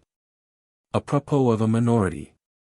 The king is to come to the House tomorrow, to recommend a bill to settle a regency, in case of his demise while his successor is a minor. Upon the king's late illness, which was no trifling one, the whole nation cried out aloud for such a bill, for reasons which will readily occur to you, who know situations, persons, and characters here. I do not know the particulars of this intended bill, but I wish it may be copied exactly from that which was passed in the late king's time, when the present king was a minor. I am sure there cannot be a better. You inquire about Monsieur de Guerchy's affair, and I will give you as succinct an account as I can of so extraordinary and perplexed a transaction, but without giving you my own opinion of it by the common post. You know what passed at first between Mr. de Guerchy and Monsieur d'Eon, in which both our ministers and Monsieur de Guerchy, from utter inexperience in business, puzzled themselves into disagreeable difficulties. About 3 or 4 months ago, Monsieur du Vergy published in a brochure, a parcel of letters, from himself to the Duc de Choiseul. in which he positively asserts that Monsieur de Guerchy prevailed with him, Vergy, to come over into England to assassinate d'Eon. The words are, as well as I remember, que si n'était pas pour se servir de sa plume, mais de son épée, qu'on le demandoit en Angleterre. This accusation of assassination, you may imagine, shocked Monsieur de Guerchy, who complained bitterly to our ministers, and they both puzzled on for some time, without doing anything, because they did not know what to do. At last du Vergy, about 2 months ago, applied himself to the grand jury of Middlesex, and made oath that Mr. de Guerchy had hired him, du Vergy, to assassinate d'Eon. Upon this deposition, the grand jury found a bill of intended murder against Monsieur de Guerchy, which bill, however, never came to the petty jury. The king granted a noli prosca in favor of Monsieur de Guerchy. And the Attorney General is actually prosecuting du Vergy. Whether the king can grant a noli prosca in a criminal case, and whether le droit de gens extends to criminal cases, are 2 points which employ our domestic politicians, and the whole corps diplomatique. Enfin, to use a very coarse and vulgar saying, il y a de la merde about du baton, quelque part. I see and hear these storms from shore, suave mare magno, etc. I enjoy my own security and tranquillity, together with better health than I had reason to expect at my age, and with my constitution, however, I feel a gradual decay, though a gentle one. And I think that I shall not tumble, but slide gently to the bottom of the hill of life. When that will be, I neither know nor care, for I am very weary. God bless you. Mallet died 2 days ago, of a diarrhea, which he had carried with him to France, and brought back again hither. Letter Clexby. Blackheath, July 2, 1765. My dear friend, I have this moment received your letter of the 22d past. And I delayed answering your former in daily, or rather hourly expectation of informing you of the birth of a new ministry, but in vain, for, after 1,000 conferences, all things remain still in the state which I described to you in my last. Lord S. has, I believe, given you a pretty true account of the present state of things, but my lord is much mistaken, I am persuaded, when he says that the king has thought proper to re-establish his old servants in the management of his affairs. For he shows them all the public dislike possible, and, at his levee, hardly speaks to any of them, but speaks by the hour to anybody else. Conferences, in the meantime, go on, of which it is easy to guess the main subject, but impossible, for me at least, to know the particulars, but this I will venture to prophesy, that the whole will soon centre in Mr. Pitt. You seem not to know the character of the Queen, here it is. She is a good woman, a good wife, a tender mother, and an unmeddling Queen. The King loves her as a woman, but, I verily believe, has never yet spoke one word to her about business. I have now told you all that I know of these affairs, which, I believe, is as much as anybody else knows, who is not in the secret. In the meantime, you easily guess that surmises, conjectures, and reports are infinite. And if, as they say, truth is but 1,000,000 at least of these reports must be false, for they differ exceedingly. You have lost an honest servant by the death of poor Louis. I would advise you to take a clever young Saxon in his room, of whose character you may get authentic testimonies, instead of sending for one to France, whose character you can only know from far. When I hear more, I will write more. Till when, God bless you. Letter Kukuksvii. Blackheath, July 15, 1765. My dear friend, I told you in my last, that you should hear from me again, as soon as I had anything more to write. And now I have too much to write, therefore will refer you to the Gazette, and the office letters, for all that has been done, and advise you to suspend your opinion, as I do, about all that is to be done. Many more changes are talked of, but so idly, and variously, that I give credit to none of them. There has been pretty clean sweeping already. And I do not remember, in my time, to have seen so much at once, as an entire new Board of Treasury, and 2 new Secretaries of State, cum multis aliis, etc. Here is a new political arch almost built, but of materials of so different a nature, and without a keystone, that it does not, in my opinion, indicate either strength or duration. It will certainly require repairs, and a keystone next winter. And that keystone will, and must necessarily be, Mr. Pitt. It is true he might have been that keystone now, and would have accepted it, but not without Lord Temple's consent, and Lord Temple positively refused. There was evidently some trick in this, but what is past my conjecturing? Davus sum, non Oedipus. There is a manifest interregnum in the Treasury, for I do suppose that Lord Rockingham and Mr. Dowdeswell will not think proper to be very active. General Conway, who is your secretary, has certainly parts at least equal to his business, to which, I dare say, he will apply. The same may be said, I believe, of the Duke of Grafton. And indeed there is no magic requisite for the executive part of those employments. The ministerial part is another thing, they must scramble with their fellow servants, for power and favor, as well as they can. Foreign affairs are not so much as mentioned, and, I verily believe, not thought of. But surely some counterbalance would be necessary to the family compact, and, if not soon contracted, will be too late. God bless you. Letter Cooksvii. Blackheath, August 17, 1765. My dear friend, you are now 2 letters in my debt, and I fear the gout has been the cause of your contracting that debt. When you are not able to write yourself, let your secretary send me 2 or 3 lines to acquaint me how you are. You have now seen by the London Gazette what changes have really been made at court. But, at the same time, I believe you have seen that there must be more, before a ministry can be settled. What those will be, God knows. Were I to conjecture, I should say that the whole will centre, before it is long, in Mr. Pitt and Company. The present being an heterogeneous jumble of youth and caducity, which cannot be efficient. Charles Townshend calls the present a lute-string ministry, fit only for the summer. The next session will be not only a warm, but a violent one, as you will easily judge, if you look over the names of the ins and of the outs. I feel this beginning of the autumn, which is already very cold, the leaves are withered, fall apace, and seem to intimate that I must follow them, which I shall do without reluctance, being extremely weary of this silly world. God bless you, both in it and after it. Letter Cook 6. Blackheath, August 25, 1765. My dear friend, I received but 4 days ago your letter of the 2d instant. I find by it that you are well, for you are in good spirits. Your notion of the new birth or regeneration of the ministry is a very just one, and that they have not yet the true seal of the covenant is, I dare say, very true. At least it is not in the possession of either of the secretaries of state, who have only the king's seal, nor do I believe, whatever his grace may imagine, that it is even in the possession of the Lord Privy Seal. I own I am lost, in considering the present situation of affairs. Different conjectures present themselves to my mind, but none that it can rest upon. The next session must necessarily clear up matters a good deal.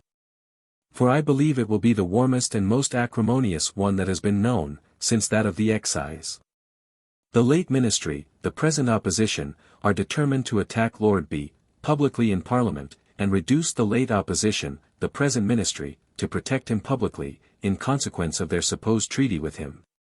An attendant meal, the paper war is carried on with much fury and scurrility on all sides, to the great entertainment of such lazy and impartial people as myself. I do not know whether you have the Daily Advertiser, and the Public Advertiser, in which all political letters are inserted, and some very well-written ones on both sides. But I know that they amuse me, tant bien que mal, for an hour or 2 every morning. Lord T is the supposed author of the pamphlet you mention, but I think it is above him.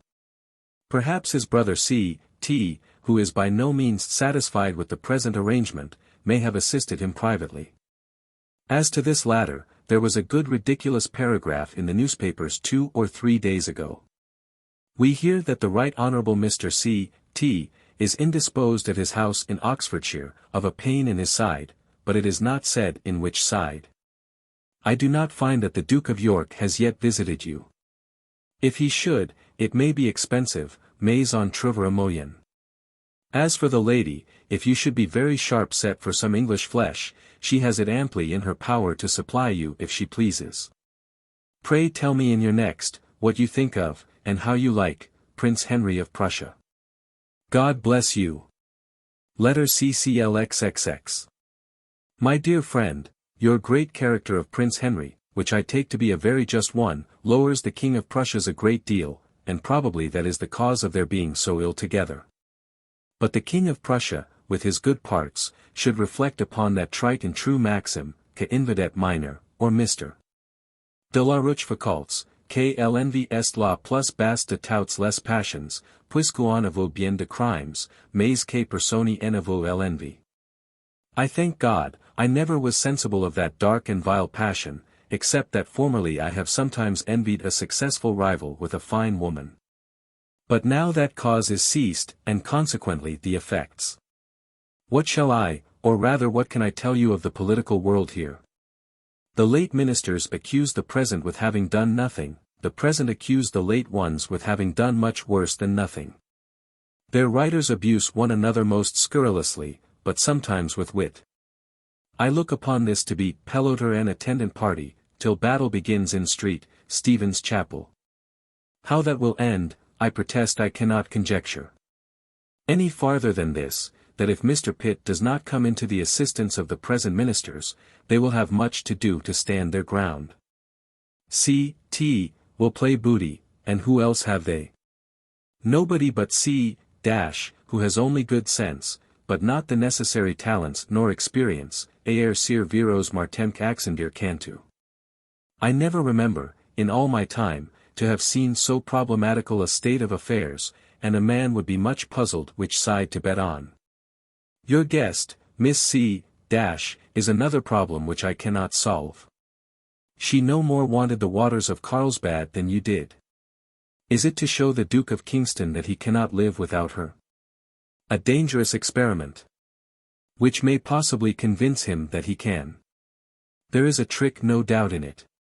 But what, I neither know nor care, you did very well to show her civilities, cela ne gut jamais rein. I will go to my waters, that is, the Bath waters, in 3 weeks or a month, more for the sake of bathing than of drinking. The hot bath always promotes my perspiration, which is sluggish, and supples my stiff rheumatic limbs. Dailers, I am at present as well, and better than I could reasonably expect to be, anno septuagesimo primo. May you be so as long, Y. Moss. God bless you. Letter Klukuksai. London, October 25, 1765. My dear friend, I received your letter of the 10th Sonica, for I set out for Bath tomorrow morning. If the use of those waters does me no good, the shifting the scene for some time will at least amuse me a little, and at my age, and with my infirmities, il faut faire de tout bois fèche. Some variety is as necessary for the mind as some medicines are for the body. Here is a total stagnation of politics, which, I suppose, will continue till the Parliament sits to do business, and that will not be till about the middle of January. For the meeting on the December 17th is only for the sake of some new writs. The late ministers threaten the present ones. But the latter do not seem in the least afraid of the former, and for a very good reason, which is, that they have the distribution of the loaves and fishes. I believe it is very certain that Mr. Pitt will never come into this, or any other administration. He is absolutely a cripple all the year, and in violent pain at least half of it. Such physical ills are great checks to two of the strongest passions to which human nature is liable, love and ambition. Though I cannot persuade myself that the present ministry can be long-lived, I can as little imagine who or what can succeed them, tel est l'audazet de sujets papables. The Duke swears that he will have Lord personally attacked in both houses, but I do not see how, without endangering himself at the same time. Miss C. is safely arrived here, and her Duke is fonder of her than ever. It was a dangerous experiment that she tried, in leaving him so long, but it seems she knew her man. I pity you for the inundation of your good countrymen, which overwhelms you, je sais ce tu en vas elani. It is, besides, expensive, but, as I look upon the expense to be the least evil of the two, I will see if a New Year's gift will not make it up. As I am now upon the wing, I will only add, God bless you. Letter Clexii. Bath, November 28, 1765. My dear friend, I have this moment received your letter of the 10th. I have now been here a month, bathing and drinking the waters, for complaints much of the same kind as yours, I mean pains in my legs, hips, and arms, whether gouty or rheumatic, God knows. But, I believe, both, that fight without a decision in favor of either, and have absolutely reduced me to the miserable situation of the Sphinx's riddle, to walk upon 3 legs. That is, with the assistance of my stick, to walk, or rather hobble, very indifferently. I wish it were a declared gout, which is the distemper of a gentleman. Whereas the rheumatism is the distemper of a hackney coachman or chairman, who is obliged to be out in all weathers and at all hours. I think you will do very right to ask leave, and I dare say you will easily get it, to go to the baths in Swabia. That is, supposing that you have consulted some skilful physician, if such a one there be, either at Dresden or at Leipzig, about the nature of your distemper, and the nature of those baths, but, soas quisque pater manis. We have but a bad bargain, God knows, of this life, and patience is the only way not to make bad worse.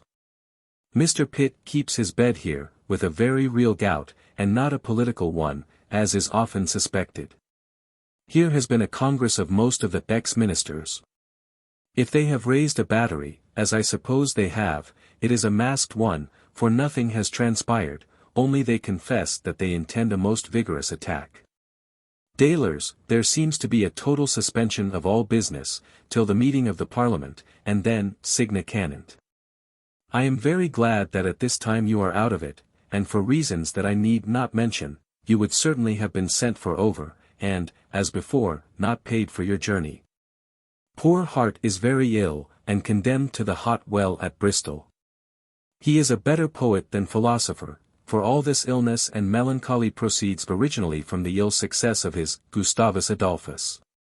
He is grown extremely devout, which I am very glad of, because that is always a comfort to the afflicted. I cannot present Mr. Larpent with my New Year's gift, till I come to town, which will be before Christmas at farthest, till when, God bless you. Adieu. Letter Clexii. London, December 27, 1765. My dear friend, I arrived here from Bath last Monday, rather, but not much better, than when I went over there. My rheumatic pains, in my legs and hips, plague me still, and I must never expect to be quite free from them. You have, to be sure, had from the office an account of what the Parliament did, or rather did not do, the day of their meeting, and the same point will be the great object at their next meeting. I mean the affair of our American colonies, relatively to the late imposed stamp duty, which our colonists absolutely refuse to pay. The administration are for some indulgence and forbearance to those froward children of their mother country. The opposition are for taking vigorous, as they call them, but I call them violent measures, not less than less dragonnades, and to have the tax collected by the troops we have there. For my part, I never saw a froward child mended by whipping. And I would not have the mother country become a stepmother. Our trade to America brings in, communibus annis, 2 millions a year, and the stamp duty is estimated at but £100,000 a year. Which I would by no means bring into the stock of the exchequer, at the loss or even the risk of £1 million a year to the national stock. I do not tell you of the garter given away yesterday, because the newspapers will. But, I must observe, that the Prince of Brunswick's riband is a mark of great distinction to that family, which I believe, is the first, except our own royal family, that has ever had 2 blue ribbons at a time. But it must be owned they deserve them. One hears of nothing now in town, but the separation of men and their wives. Will Finch, the ex-vice-chamberlain, Lord Warwick, and your friend Lord Bolingbroke. I wonder at none of them for parting. But I wonder at many for still living together, for in this country it is certain that marriage is not well understood. I have this day sent Mr. Larpent £200 for your Christmas box, of which I suppose he will inform you by this post. Make this Christmas as merry a one as you can, pour le peu du bon temps que nous reste, rien n'est si funeste, chuan noir chagrin. For the new years, God send you many, and happy ones. Adieu. 1766 to 1771. Letter Clexev. London, February 11, 1766. My dear friend, I received 2 days ago your letter of the 25th past, and your former, which you mention in it, but 10 days ago. This may easily be accounted for from the badness of the weather, and consequently of the roads. I hardly remember so severe a winter, it has occasioned many illnesses here. I am sure it pinched my crazy carcass so much that, about 3 weeks ago, I was obliged to be let blood twice in 4 days, which I found afterward was very necessary, by the relief it gave to my head and to the rheumatic pains in my limbs. And from the execrable kind of blood which I lost. Perhaps you expect from me a particular account of the present state of affairs here, but if you do you will be disappointed, for no man living, and I still less than anyone, knows what it is. It varies, not only daily, but hourly. Most people think, and I among the rest, that the date of the present ministers is pretty near out, but how soon we are to have a new style, God knows. This, however, is certain, that the ministers had a contested election in the House of Commons, and got it but by 11 votes, too small a majority to carry anything. The next day they lost a question in the House of Lords, by 3. The question in the House of Lords was, to enforce the execution of the Stamp Act in the colonies, 6 et armis. What conclusions you will draw from these premises, I do not know, but I protest I draw none. But only stare at the present undecipherable state of affairs, which, in 50 years' experience, I have never seen anything like.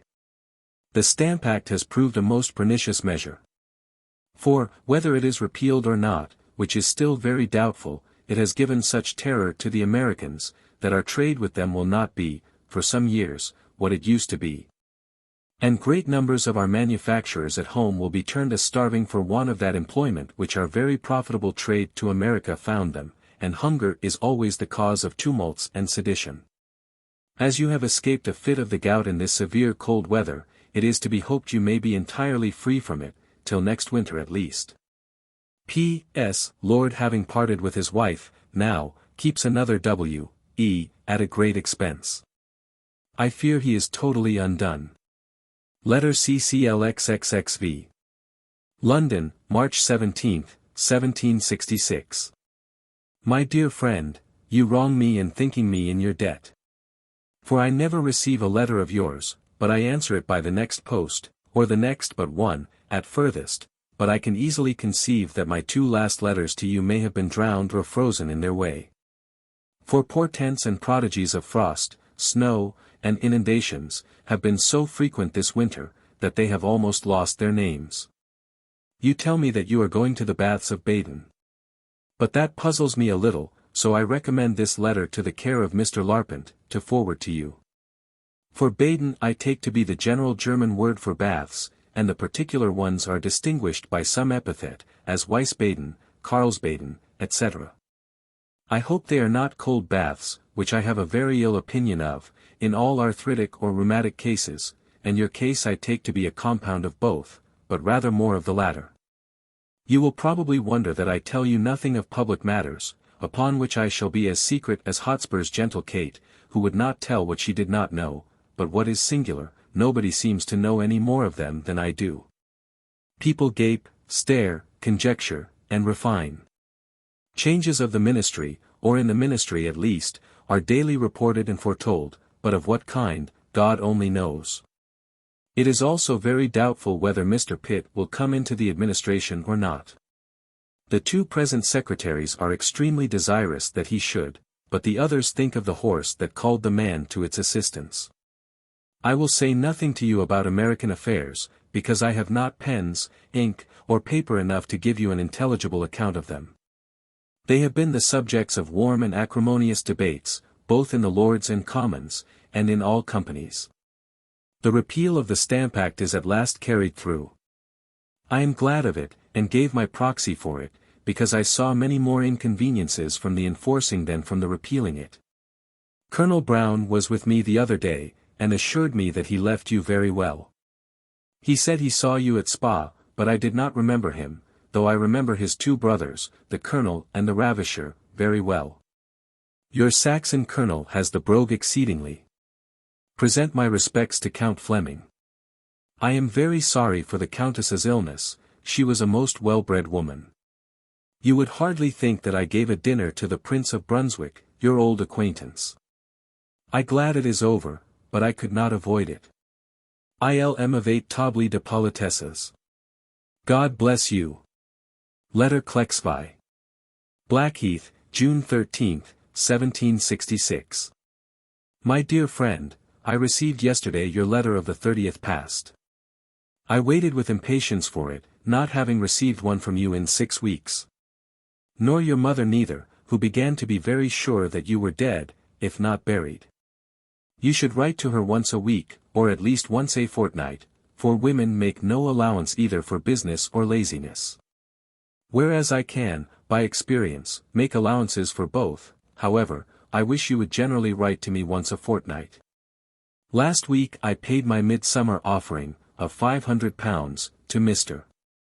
Larpent, for your use, as I suppose he has informed you. I am punctual, you must allow. What account shall I give you of ministerial affairs here? I protest I do not know, your own description of them is as exact a one as any I, who am upon the place, can give you. It is a total dislocation and derangement, consequently a total inefficiency. When the Duke of Grafton quitted the Seals, he gave that very reason for it. In a speech in the House of Lords, he declared, that he had no objection to the persons or the measures of the present ministers. But that he thought they wanted strength and efficiency to carry on proper measures with success, and that he knew but one man, meaning, as you will easily suppose, Mr. Pitt, who could give them strength and solidity. That, under this person, he should be willing to serve in any capacity, not only as a general officer, but as a pioneer, and would take up a spade and a mattock. When he quitted the Seals, they were offered first to Lord Egmont, then to Lord Hardwicke, who both declined them, probably for the same reasons that made the Duke of Grafton resign them. But after their going begging for some time, the Duke of begged them, and has them, faute de mieux. Lord Mountstuart was never thought of for Vienna, where Lord Stormont returns in 3 months. The former is going to be married to one of the Miss Windsors, a great fortune. To tell you the speculations, the reasonings, and the conjectures either of the uninformed, or even of the best informed public, upon the present wonderful situation of affairs, would take up much more time and paper than either you or I can afford, though we have neither of us a great deal of business at present. I am in as good health as I could reasonably expect, at my age, and with my shattered carcass, that is, from the waist upward, but downward it is not the same, for my limbs retain that stiffness and debility of my long rheumatism. I cannot walk half an hour at a time. As the autumn, and still more as the winter approaches, take care to keep yourself very warm, especially your legs and feet. Lady Chesterfield sends you her compliments, and triumphs in the success of her plaster. God bless you. Letter Klexvi. Blackheath, July 11, 1766. My dear friend, you are a happy mortal, to have your time thus employed between the great and the fair. I hope you do the honors of your country to the latter. The Emperor, by your account, seems to be very well for an emperor, who, by being above the other monarchs in Europe, may justly be supposed to have had a proportionably worse education. I find, by your account of him, that he has been trained up to homicide, the only science in which princes are ever instructed. And with good reason, as their greatness and glory singly depend upon the numbers of their fellow creatures which their ambition exterminates. If a sovereign should, by great accident, deviate into moderation, justice, and clemency, what a contemptible figure would he make in the catalogue of princes! I have always owned a great regard for King Log. From the interview at Torgau, between the two monarchs, they will be either a great deal better or worse together, but I think rather the latter. For our namesake, Philip de Comines, observes, that he never knew any good come from ellebauchement de Royce. The King of Prussia will exert all his perspicacity to analyze his imperial majesty. And I would bet upon the one head of his black eagle, against the 2 heads of the Austrian eagle, though 2 heads are said, proverbially, to be better than 1. I wish I had the direction of both the monarchs, and they should, together with some of their allies, take Lorraine and Alsace from France. You will call me l'Abbé de Saint-Pierre, but I only say what I wish. Whereas he thought everything that he wished practicable. Now to come home. Here are great bustles at court, and a great change of persons is certainly very near. You will ask me, perhaps, who is to be out, and who is to be in. To which I answer, I do not know. My conjecture is that, be the new settlement what it will, Mr. Pitt will be at the head of it. If he is, I presume, tu il aura mis de l'eau dans son vin par rapport à my Lord B. When that shall come to be known, as known it certainly will soon be, he may bid adieu to his popularity. A minister, as minister, is very apt to be the object of public dislike, and a favorite, as favorite, still more so. If any event of this kind happens, which, if it happens at all, I conjecture will be some time next week, you shall hear further from me. I will follow your advice, and be as well as I can next winter, though I know I shall never be free from my flying rheumatic pains, as long as I live, but whether that will be more or less, is extremely indifferent to me. In either case, God bless you. Letter Kluxvexvi. Blackheath, August 1st, 1766. My dear friend, the curtain was at last drawn up, the day before yesterday, and discovered the new actors, together with some of the old ones. I do not name them to you, because tomorrow's Gazette will do it full as well as I could. Mr. Pitt, who had carte blanche given him, named every one of them, but what would you think he named himself for? Lord Privy Seal. And, what will astonish you, as it does every mortal here, Earl of Chatham. The joke here is, that he has had a fall upstairs, and has done himself so much hurt, that he will never be able to stand upon his legs again. Everybody is puzzled how to account for this step, though it would not be the first time that great abilities have been duped by low cunning. But be it what it will, he is now certainly only Earl of Chatham, and no longer Mr. Pitt, in any respect whatever. Such an event, I believe, was never read nor heard of. To withdraw, in the fullness of his power and in the utmost gratification of his ambition, from the House of Commons, which procured him his power, and which could alone ensure it to him, and to go into that hospital of incurables. The House of Lords, is a measure so unaccountable, that nothing but proof positive could have made me believe it, but true it is. Hans Stanley is to go ambassador to Russia, and my nephew, Ellis, to Spain, decorated with the red riband. Lord Shelburne is your Secretary of State, which I suppose he has notified to you this post, by a circular letter.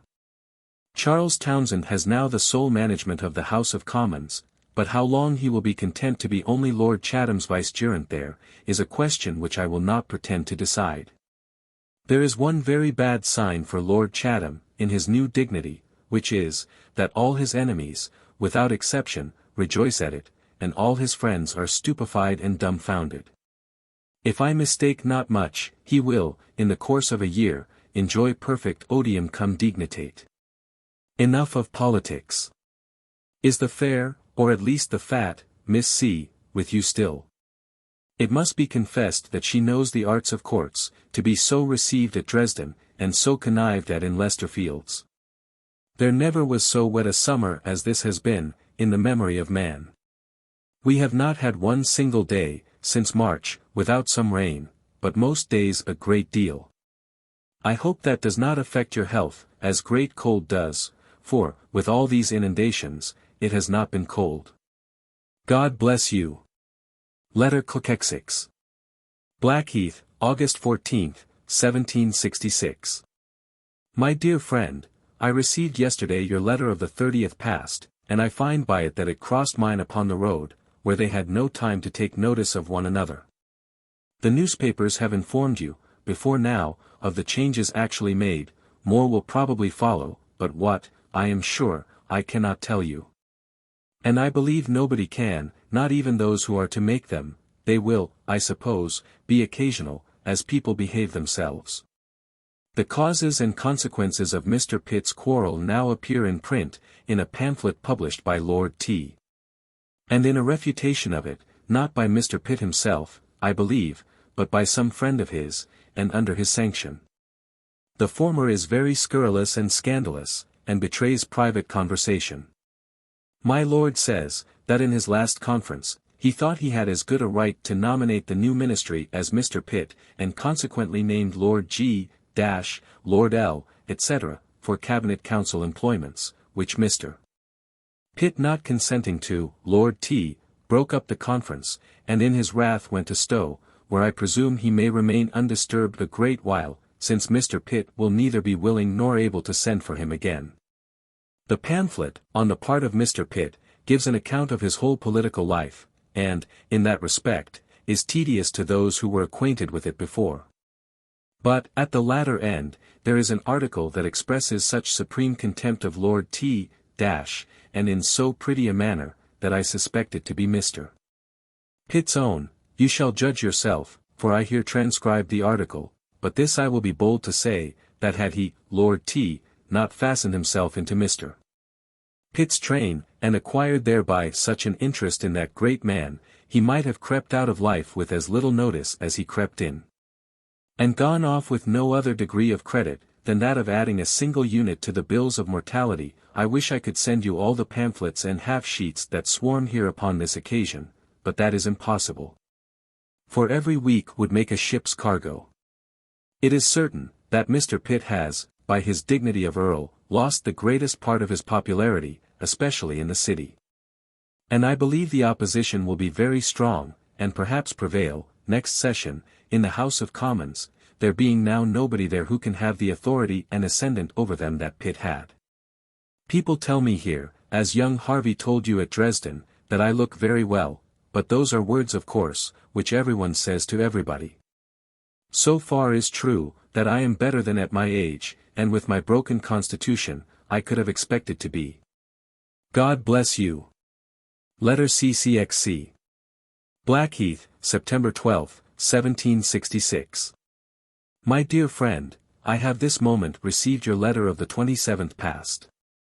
I was in hopes that your course of waters this year at Baden would have given you a longer reprieve from your painful complaint. If I do not mistake, you carried over with you some of Dr. Monsey's powders. Have you taken any of them, and have they done you any good? I know they did me a great deal. I, who pretend to some skill in physic, advise a cool regimen, and cooling medicines. I do not wonder, that you do wonder, at Lord C.'s conduct. If he was not outwitted into his peerage by Lord B., his accepting it is utterly inexplicable. The instruments he has chosen for the great office, I believe, will never fit the same case. It was cruel to put such a boy as Lord G. over the head of old Ligonier, and if I had been the former, I would have refused that commission, during the life of that honest and brave old general. All this to quiet the Duke of R., to a resignation, and to make Lord B. Lieutenant of Ireland, where, I will venture to prophesy, that he will not do. Ligonier was much pressed to give up his regiment of guards, but would by no means do it. And declared that the king might break him if he pleased, but that he would certainly not break himself. I have no political events to inform you of, they will not be ripe till the meeting of the Parliament. Immediately upon the receipt of this letter, write me one, to acquaint me how you are. God bless you, and, particularly, may he send you health, for that is the greatest blessing.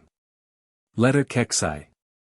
Blackheath, September 30th, 1766. My dear friend, I received, yesterday, with great pleasure, your letter of the 18th, by which I consider this last ugly bout as over. And, to prevent its return, I greatly approve of your plan for the south of France, where I recommend for your principal residence, Pézenas Toulouse, or Bordeaux. But do not be persuaded to go to Aix-en-Provence, which, by experience, I know to be at once the hottest and the coldest place in the world, from the ardor of the Provençal sun, and the sharpness of the Alpine winds. I also earnestly recommend to you, for your complaint upon your breast, to take, twice a day, asses or, what is better, mare's milk, and that for these 6 months at least. Mingle turnips, as much as you can, with your diet. I have written, as you desired, to Mr. Secretary Conway, but I will answer for it that there will be no difficulty to obtain the leave you ask. There is no new event in the political world since my last, so God bless you. Letter Kexii. London, October 29, 7766. My dear friend, the last mail brought me your letter of the 17th. I am glad to hear that your breast is so much better. You will find both asses and mares milk enough in the south of France, where it was much drank when I was there. Guy Patin recommends to a patient to have no doctor but a horse, and no apothecary but an ass. As for your pains and weakness in your limbs, je vous en offer oughtn't, I have never been free from them since my last rheumatism. I use my legs as much as I can, and you should do so too, for disuse makes them worse.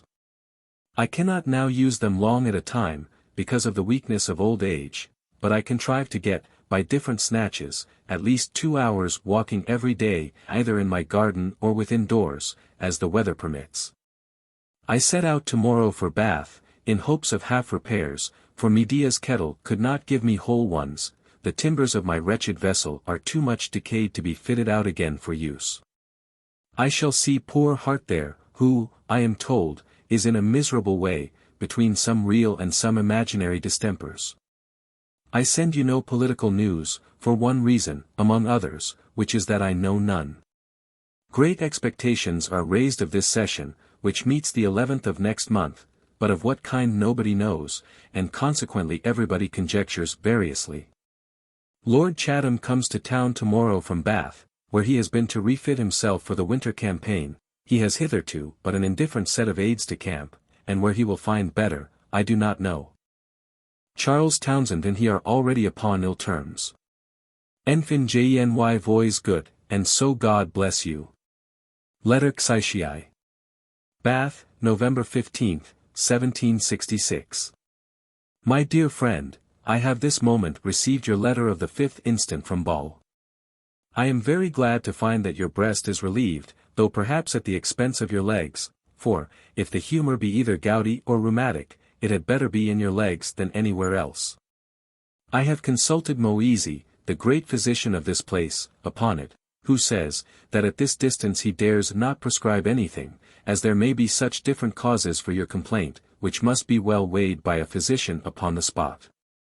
That is, in short, that he knows nothing of the matter. I will therefore tell you my own case, in 1732, which may be something parallel to yours. I had that year been dangerously ill of a fever in Holland. And when I was recovered of it, the febrific humour fell into my legs, and swelled them to that degree, and chiefly in the evening, that it was as painful to me as it was shocking to others. I came to England with them in this condition. And consulted Mead, Broxholm, and Arbuthnot, who none of them did me the least good, but, on the contrary, increased the swelling, by applying poultices and emollients. In this condition I remained near 6 months, till finding that the doctors could do me no good, I resolved to consult Palmer, the most eminent surgeon of St. Thomas's Hospital. He immediately told me that the physicians had pursued a very wrong method, as the swelling of my legs proceeded only from a relaxation and weakness of the cutaneous vessels, and he must apply strengtheners instead of emollients. Accordingly, he ordered me to put my legs up to the knees every morning in brine from the salters, as hot as I could bear it. The brine must have had meat salted in it. I did so. And after having thus pickled my legs for about 3 weeks, the complaint absolutely ceased, and I have never had the least swelling in them since. After what I have said, I must caution you not to use the same remedy rashly, and without the most skilful advice you can find, where you are. For if your swelling proceeds from a gouty, or rheumatic humour, there may be great danger in applying so powerful an astringent, and perhaps repellent as brine. So go piano, and not without the best advice, upon a view of the parts. I shall direct all my letters to you, chez Monsieur Seraxin, who by his trade is, I suppose, sedentaire at Bâle, while it is not sure that you will be at any one place in the south of France. Do you know that he is a descendant of the French poet Sarrazin? Poor Hart, whom I frequently go to see here, out of compassion, is in a most miserable way. He has had a stroke of the palsy, which has deprived him of the use of his right leg, affected his speech a good deal, and perhaps his head a little. Such are the intermediate tributes that we are forced to pay, in some shape or other, to our wretched nature, till we pay the last great one of all. May you pay this very late, and as few intermediate tributes as possible. And so, Jubiote Benevolir. God bless you. Letter Kexiv. Bath, December 9, 1766. My dear friend, I received, 2 days ago, your letter of the 26th past. I am very glad that you begin to feel the good effects of the climate where you are. I know it saved my life, in 1741, when both the skillful and the unskillful gave me over. In that ramble I stayed 3 or 4 days at Nîmes, where there are more remains of antiquity, I believe, than in any town in Europe, Italy excepted. What is falsely called La Maison Quarry, is, in my mind, the finest piece of architecture that I ever saw, and the amphitheatre the clumsiest and the ugliest. If it were in England, everybody would swear it had been built by Sir John Vanbrugh. This place is now, just what you have seen it formerly. Here is a great crowd of trifling and unknown people, whom I seldom frequent, in the public rooms. So that I may pass my time trace uniment, in taking the air in my post-chaise every morning, and in reading of evenings. And, apropos of the latter, I shall point out a book, which I believe will give you some pleasure. At least it gave me a great deal. I never read it before. It is Reflections sur la poésie et la peinture, par Elie de Basse, in 2 octavo volumes, and is, I suppose, to be had at every great town in France. The criticisms and the reflections are just and lively. It may be you expect some political news from me, but I can tell you that you will have none, for no mortal can comprehend the present state of affairs. 8 or 9 people of some consequence have resigned their employments, upon which Lord C. made overtures to the Duke of B. and his people. But they could by no means agree, and his Grace went, the next day, full of wrath, to Woburn, so that negotiation is entirely at an end. People wait to see who Lord C. will take in, for some he must have, even he cannot be alone, contra mundum. Such a state of affairs, to be sure, was never seen before, in this or in any other country. When this ministry shall be settled, it will be the 6th ministry in 6 years' time. Poor Hart is here, and in a most miserable condition. Those who wish him the best, as I do, must wish him dead. God bless you. Letter CCXCV. London, February 13, 1767. My dear friend, it is so long since I have had a letter from you, that I am alarmed about your health. And fear that the southern parts of France have not done so well by you as they did by me in the year 1741, when they snatched me from the jaws of death. Let me know, upon the receipt of this letter, how you are, and where you are. I have no news to send you from hence, for everything seems suspended, both in the court and in the Parliament, till Lord Chatham's return from the Bath, where he has been laid up this month, by a severe fit of the gout. And, at present, he has the sole apparent power. In what little business has hitherto been done in the House of Commons, Charles Townshend has given himself more ministerial airs than Lord Chatham will, I believe, approve of. However, since Lord Chatham has thought fit to withdraw himself from that house, he cannot well do without Charles's abilities to manage it as his deputy.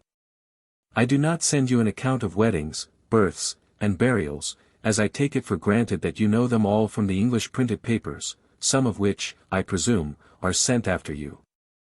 Your old acquaintance, Lord Essex, is to be married this week to Harriet Bladen, who has L20,000 down, besides the reasonable expectation of as much at the death of her father.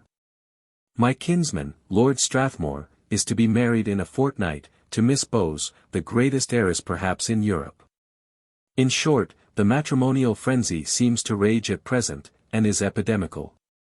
The men marry for money, and I believe you guess what the women marry for.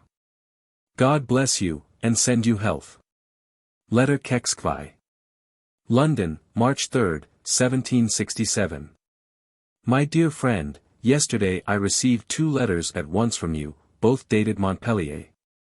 One of the 29th of last December, and the other the 12th of February, but I cannot conceive what became of my letters to you, for, I assure you, that I answered all yours the next post after I received them. And, about 10 days ago, I wrote you a volunteer, because you had been so long silent, and I was afraid that you were not well, but your letter of the 12th of February has removed all my fears upon that score. The same climate that has restored your health so far will probably, in a little more time, restore your strength too, though you must not expect it to be quite what it was before your late painful complaints. At least I find that, since my late great rheumatism, I cannot walk above half an hour at a time, which I do not place singly to the account of my years, but chiefly to the great shock given then to my limbs. Dailers, I am pretty well for my age and shattered constitution. As I told you in my last, I must tell you again in this, that I have no news to send. Lord Chatham, at last, came to town yesterday, full of gout, and is not able to stir hand or foot. During his absence, Charles Townshend has talked of him, and at him, in such a manner, that henceforward they must be either much worse or much better together than ever they were in their lives. On Friday last, Mr. Dowdeswell and Mr. Grenville moved to have 1 shilling in the pound of the land tax taken off, which was opposed by the court, but the court lost it by 18. The opposition triumphed much upon this victory, though, I think, without reason. For it is plain that all the landed gentlemen bribed themselves with this shilling in the pound. The Duke of Buccleuch is very soon to be married to Lady Betty Montague. Lord Essex was married yesterday, to Harriet Bladen. And Lord Strathmore, last week, to Miss Bowes. Both couples went directly from the church to consummation in the country, from an unnecessary fear that they should not be tired of each other if they stayed in town. And now, Dixie, God bless you. You are in the right to go to see the Assembly of the States of Languedoc, though they are but the shadow of the original etats, while there was some liberty subsisting in France. Letter Kexkvi. London, April 6, 1767. My dear friend, yesterday I received your letter from Nîmes, by which I find that several of our letters have reciprocally miscarried. This may probably have the same fate. However, if it reaches Monsieur Sarrazin, I presume he will know where to take his aim at you, for I find you are in motion, and with a polarity to Dresden. I am very glad to find by it, that your meridional journey has perfectly recovered you, as to your general state of health. For as to your legs and thighs, you must never expect that they will be restored to their original strength and activity, after so many rheumatic attacks as you have had. I know that my limbs, besides the natural debility of old age, have never recovered the severe attack of rheumatism that plagued me 5 or 6 years ago. I cannot now walk above half an hour at a time, and even that in a hobbling kind of way. I can give you no account of our political world, which is in a situation that I never saw in my whole life. Lord Chatham has been so ill, these last 2 months, that he has not been able, some say not willing, to do or hear of any business, and for his sous ministers, they either cannot, or dare not, do any, without his directions. So everything is now at a stand. This situation, I think, cannot last much longer, and if Lord Chatham should either quit his post, or the world, neither of which is very improbable, I conjecture, that which is called the Rockingham connection stands the fairest for the ministry.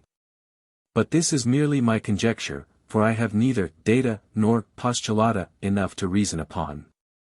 When you get to Dresden, which I hope you will not do till next month, our correspondence will be more regular. God bless you. Letter Kexkvi. London, May 5, 1767. My dear friend, by your letter of the 25th past, from Bâle, I presume this will find you at Dresden, and accordingly I direct to you there. When you write me word that you are at Dresden, I will return you an answer, with something better than the answer itself.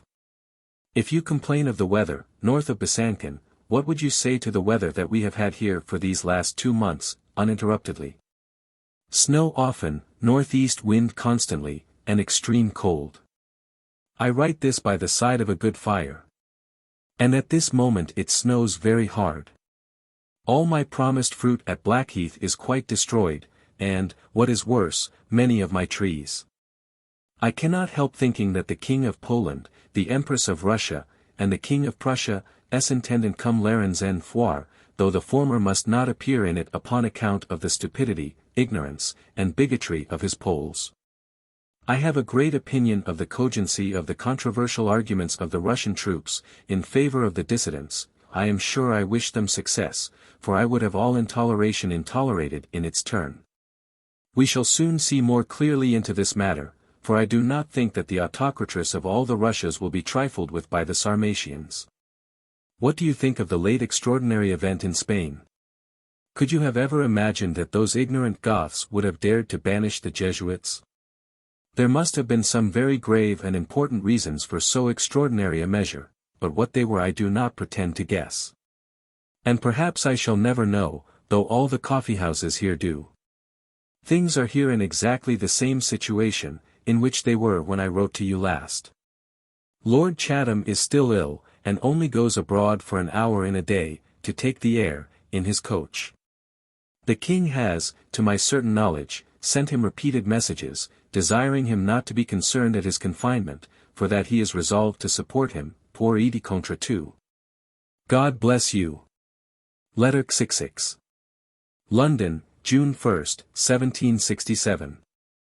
My dear friend, I received yesterday your letter of the 20th past, from Dresden, where I am glad to find that you are arrived safe and sound.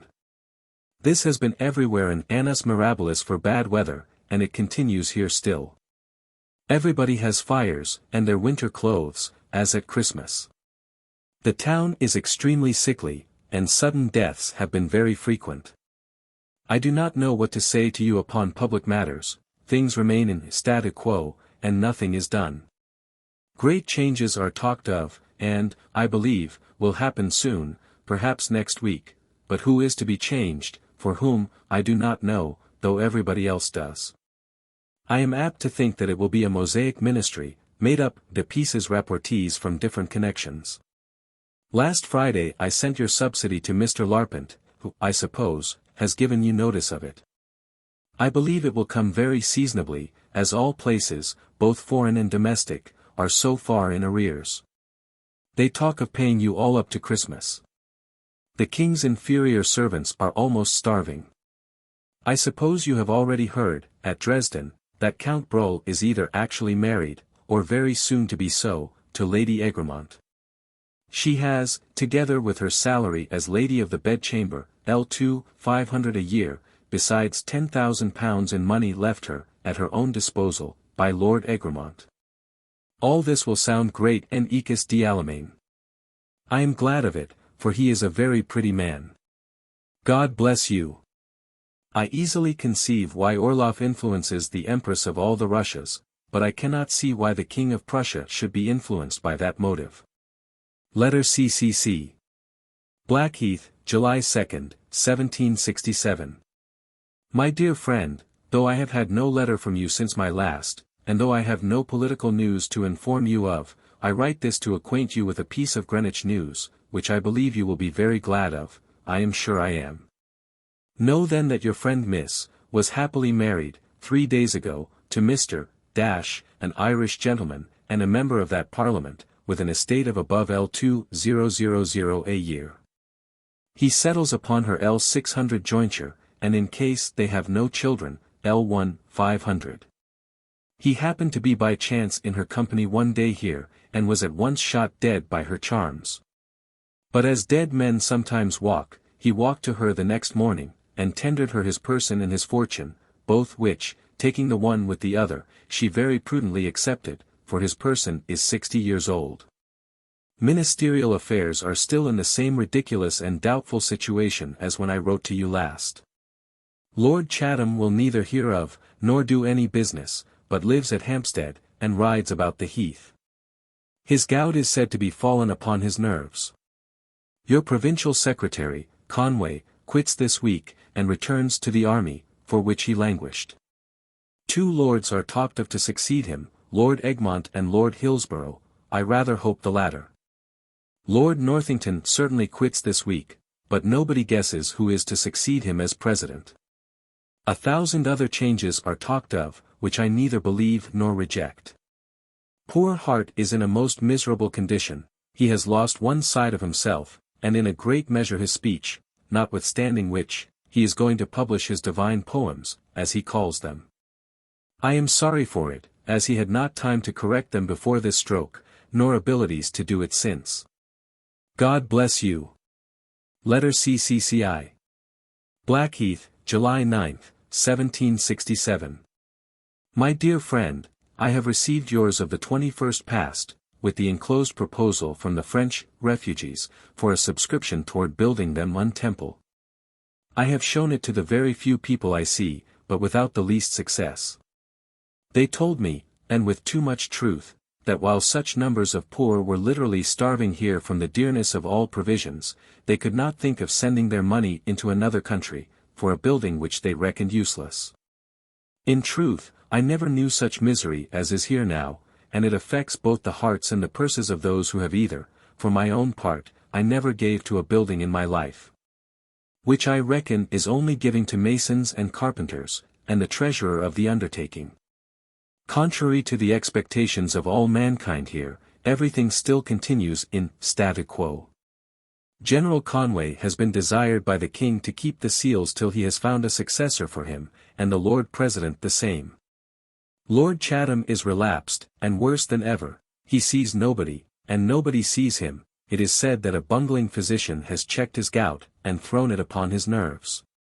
Which is the worst distemper that a minister or a lover can have, as it debilitates the mind of the former and the body of the latter. Here is at present an interregnum. We must soon see what order will be produced from this chaos. The electorate, I believe, will find the want of Count Fleming, for he certainly had abilities, and was as sturdy and inexorable as a minister at the head of the finances ought always to be. When you see Countess Fleming, which I suppose cannot be for some time, pray make her Lady Chesterfield's and my compliments of condolence. You say that Dresden is very sickly. I am sure London is at least as sickly now, for there reigns an epidemical distemper, called by the genteel name of influenza. It is a little fever, of which scarcely anybody dies, and it generally goes off with a little looseness. I have escaped it, I believe, by being here. God keep you from all distempers, and bless you. Letter Chi. London, October 30th, 1767. My dear friend, I have now left Blackheath, till the next summer, if I live till then. And am just able to write, which is all I can say, for I am extremely weak, and have in a great measure lost the use of my legs. I hope they will recover both flesh and strength, for at present they have neither. I go to the bath next week, in hopes of half repairs at most, for those waters, I am sure, will not prove Medea's kettle, nor les eaux de Jouvence to me. However, I shall do as good courtiers do, and get what I can, if I cannot get what I will. I send you no politics, for here are neither politics nor ministers. Lord Chatham is quiet at Pynsent, in Somersetshire, and his former subalterns do nothing, so that nothing is done. Whatever places or preferments are disposed of, come evidently from Lord who affects to be invisible, and who, like a woodcock, thinks that if his head is but hid, he is not seen at all. General Pulteney is at last dead, last week, worth above £1,300,000. He has left all his landed estate, which is £28,000 a year, including the Bradford estate, which his brother had from that ancient family, to a cousin german. He has left £200,000, in the funds, to Lord Darlington, who was his next nearest relation, and at least £20,000 in various legacies. If riches alone could make people happy, the last two proprietors of this immense wealth ought to have been so, but they never were. God bless you, and send you good health, which is better than all the riches of the world. Letter Chi. London, November 3, 1767. My dear friend, your last letter brought me but a scurvy account of your health. For the headaches you complain of, I will venture to prescribe a remedy, which, by experience, I found a specific, when I was extremely plagued with them. It is either to chew 10 grains of rhubarb every night going to bed, or, what I think rather better, to take, immediately before dinner, a couple of rhubarb pills, of 5 grains each. by which means it mixes with the aliments, and will, by degrees, keep your body gently open. I do it to this day, and find great good by it. As you seem to dread the approach of a German winter, I would advise you to write to General Conway, for leave of absence for the 3 rigorous winter months, which I dare say will not be refused. If you choose a worse climate, you may come to London, but if you choose a better and a warmer, you may go to Nice and Provence, where Sir William Stanhope is gone to pass his winter, who, I am sure, will be extremely glad of your company there. I go to the Bath next Saturday. Utinam de Frustra. God bless you. Letter Xiv. Bath, September 19, 1767. My dear friend, yesterday I received your letter of the 29th past, and am very glad to find that you are well enough to think that you may perhaps stand the winter at Dresden. But if you do, pray take care to keep both your body and your limbs exceedingly warm. As to my own health, it is, in general, as good as I could expect it. At my age, I have a good stomach, a good digestion, and sleep well. But find that I shall never recover the free use of my legs, which are now full as weak as when I first came hither. You ask me questions concerning Lord C, which neither I, nor, I believe, anybody but himself can answer. However, I will tell you all that I do know, and all that I guess, concerning him. This time 12-month he was here, and in good health and spirits, except now and then some little twinges of the gout. We saw one another 4 or 5 times, at our respective houses. But for these last 8 months, he has been absolutely invisible to his most intimate friends, less Sioux ministers. He would receive no letters, nor so much as open any packet about business. His physician, Dr. As I am told, had, very ignorantly, checked a coming fit of the gout, and scattered it about his body, and it fell particularly upon his nerves, so that he continues exceedingly vaporish, and would neither see nor speak to anybody while he was here. I sent him my compliments, and asked leave to wait upon him, but he sent me word that he was too ill to see anybody whatsoever. I met him frequently taking the air in his post-chaise, and he looked very well. He set out from hence for London last Tuesday, but what to do, whether to resume, or finally to resign the administration, God knows. Conjectures are various. In one of our conversations here, this time 12-month, I desired him to secure you a seat in the new Parliament. He assured me that he would, and, I am convinced, very sincerely, he said even that he would make it his own affair, and desired that I would give myself no more trouble about it. Since that, I have heard no more of it. Which made me look out for some venal borough, and I spoke to a borough jobber, and offered £2500 for a secure seat in Parliament. But he laughed at my offer, and said that there was no such thing as a borough to be had now, for that the rich East and West Indians had secured them all, at the rate of £3000 at least. But many at 4000, and 2 or 3 that he knew, at 5000. This, I confess, has vexed me a good deal, and made me the more impatient to know whether Lord C. had done anything in it. Which I shall know when I go to town, as I propose to do in about a fortnight, and as soon as I know it you shall. To tell you truly what I think, I doubt, from all this nervous disorder that Lord C. is hors de combat, as a minister. But do not ever hint this to anybody. God bless you. Letter C.C. Bath, December 27, 1767. N. Nova Progenies. My dear friend, the outlines of a new ministry are now declared, but they are not yet quite filled up. It was formed by the Duke of Bedford. Lord Gower is made President of the Council, Lord Sandwich, Postmaster, Lord Hillsborough, Secretary of State for America only, Mr. Rigby, Vice-Treasurer of Ireland.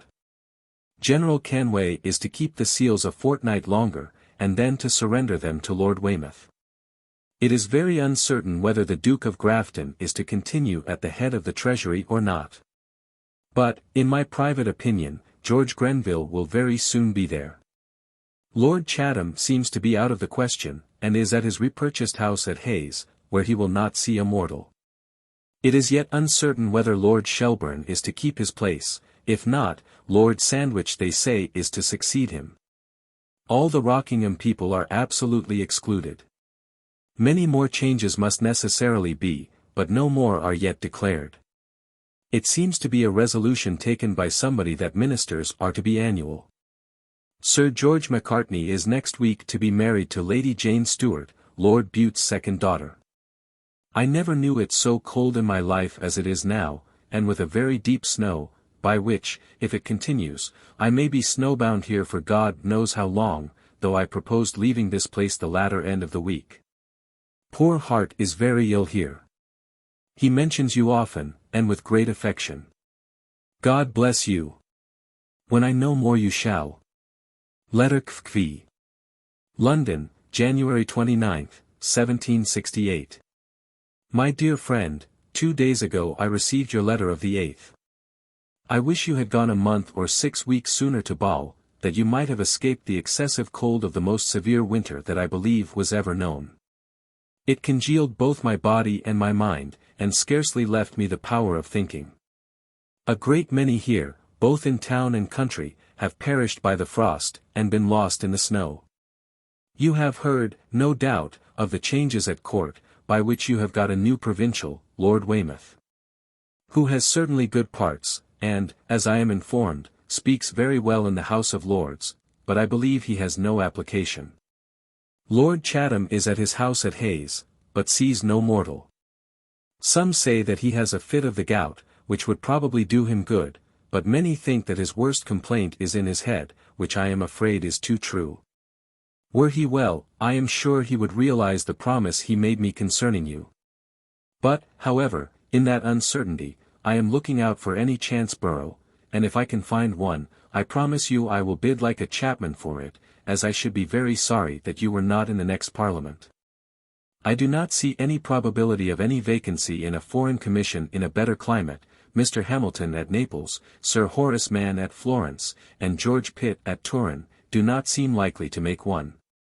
And as for changing your foreign department for a domestic one, it would not be in my power to procure you one. And you would become d'avec munir, and gain nothing in point of climate, by changing a bad one for another full as bad, if not worse, and a worse I believe is not than ours. I have always had better health abroad than at home.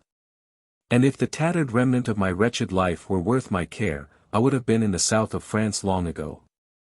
I continue very lame and weak, and despair of ever recovering any strength in my legs.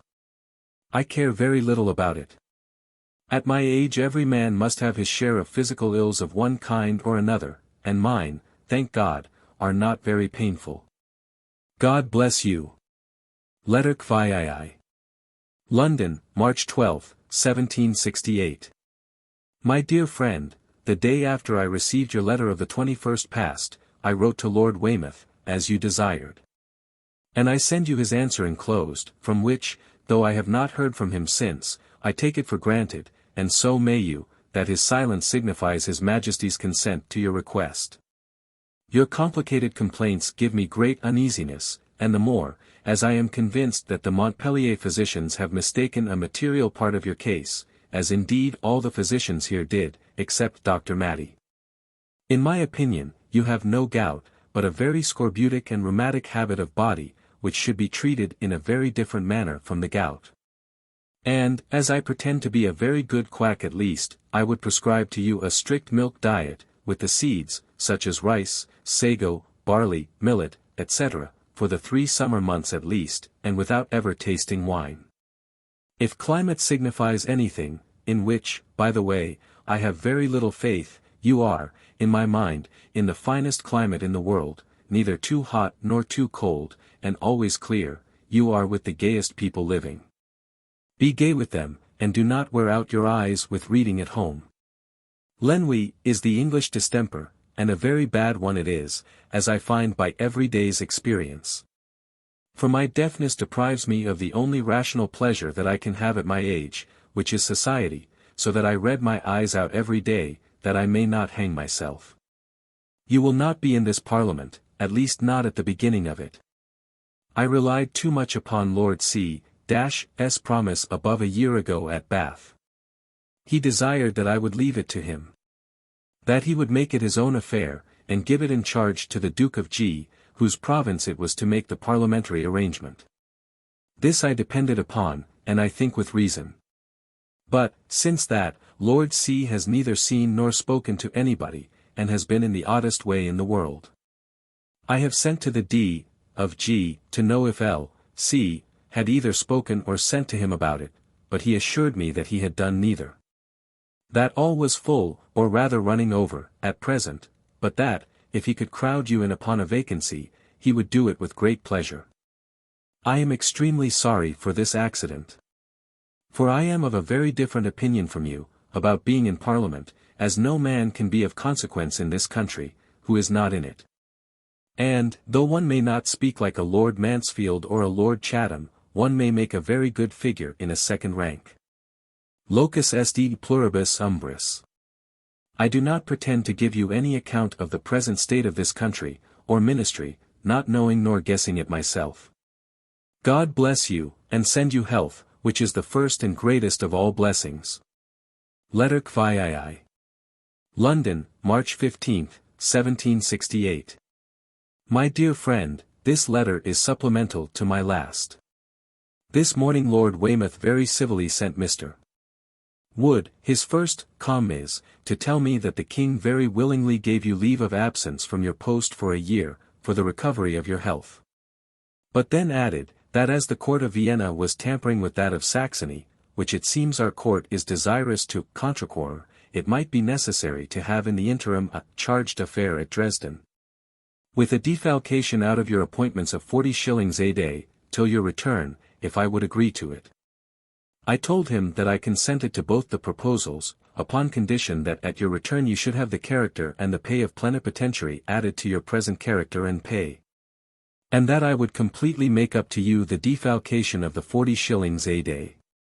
He positively engaged for it, and added, that he knew that it would be willingly agreed to. Thus I think I have made a good bargain for you, though but an indifferent one for myself, but that is what I never minded in my life. You may, therefore, depend upon receiving from me the full of this defalcation, when and how you please, independently of your usual annual refreshment, which I will pay to Monsieur Larpent, whenever you desire it. In the meantime, cura ut valius. The person whom Mr. Wood intimated to me would be the charge d'affaires during your absence, is one Mr. Keith, the son of that Mr. Keith who was formerly minister in Russia. Letter VI. London, April 12, 1768. My dear friend, I received, yesterday, your letter of the 1st, in which you do not mention the state of your health, which I desire you will do for the future. I believe you have guessed the true reason of Mr. Keith's mission. But by a whisper that I have since heard, Keith is rather inclined to go to Turin, as charge d'affaires. I forgot to tell you, in my last, that I was almost positively assured that the instant you returned to Dresden, Keith should decamp.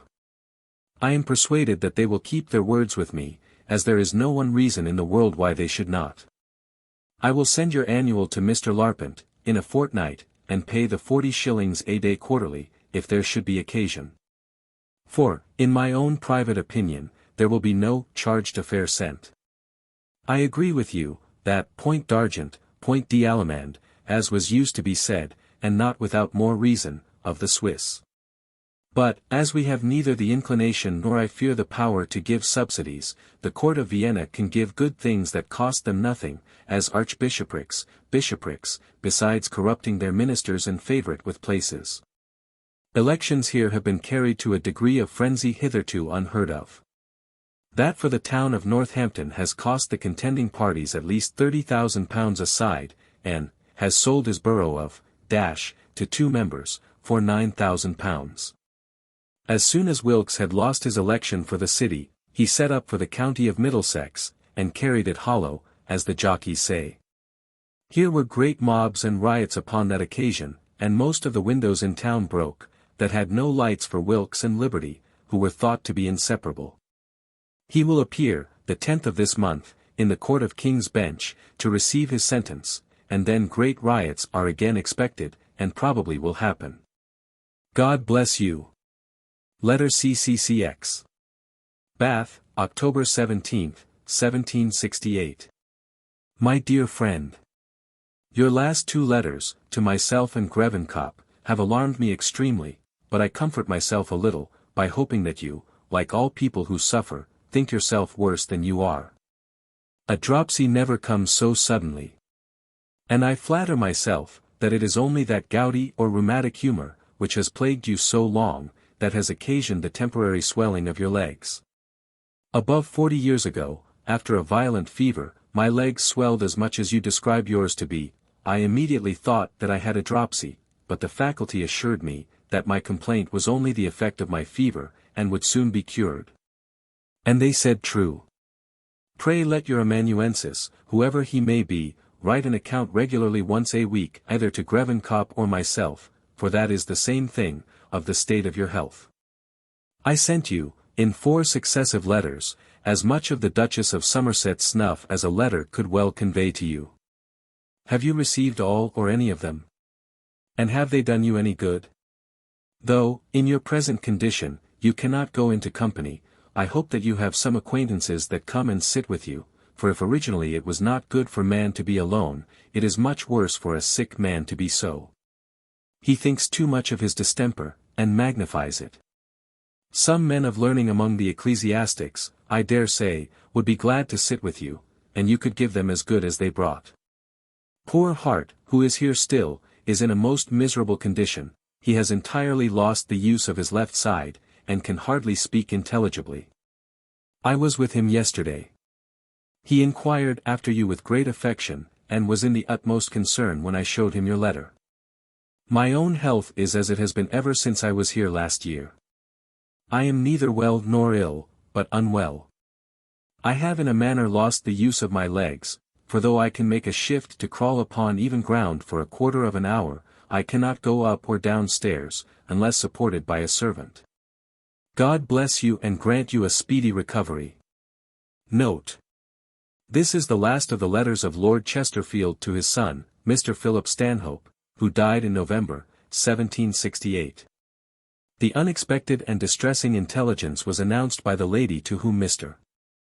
Stanhope had been married for several years, unknown to his father.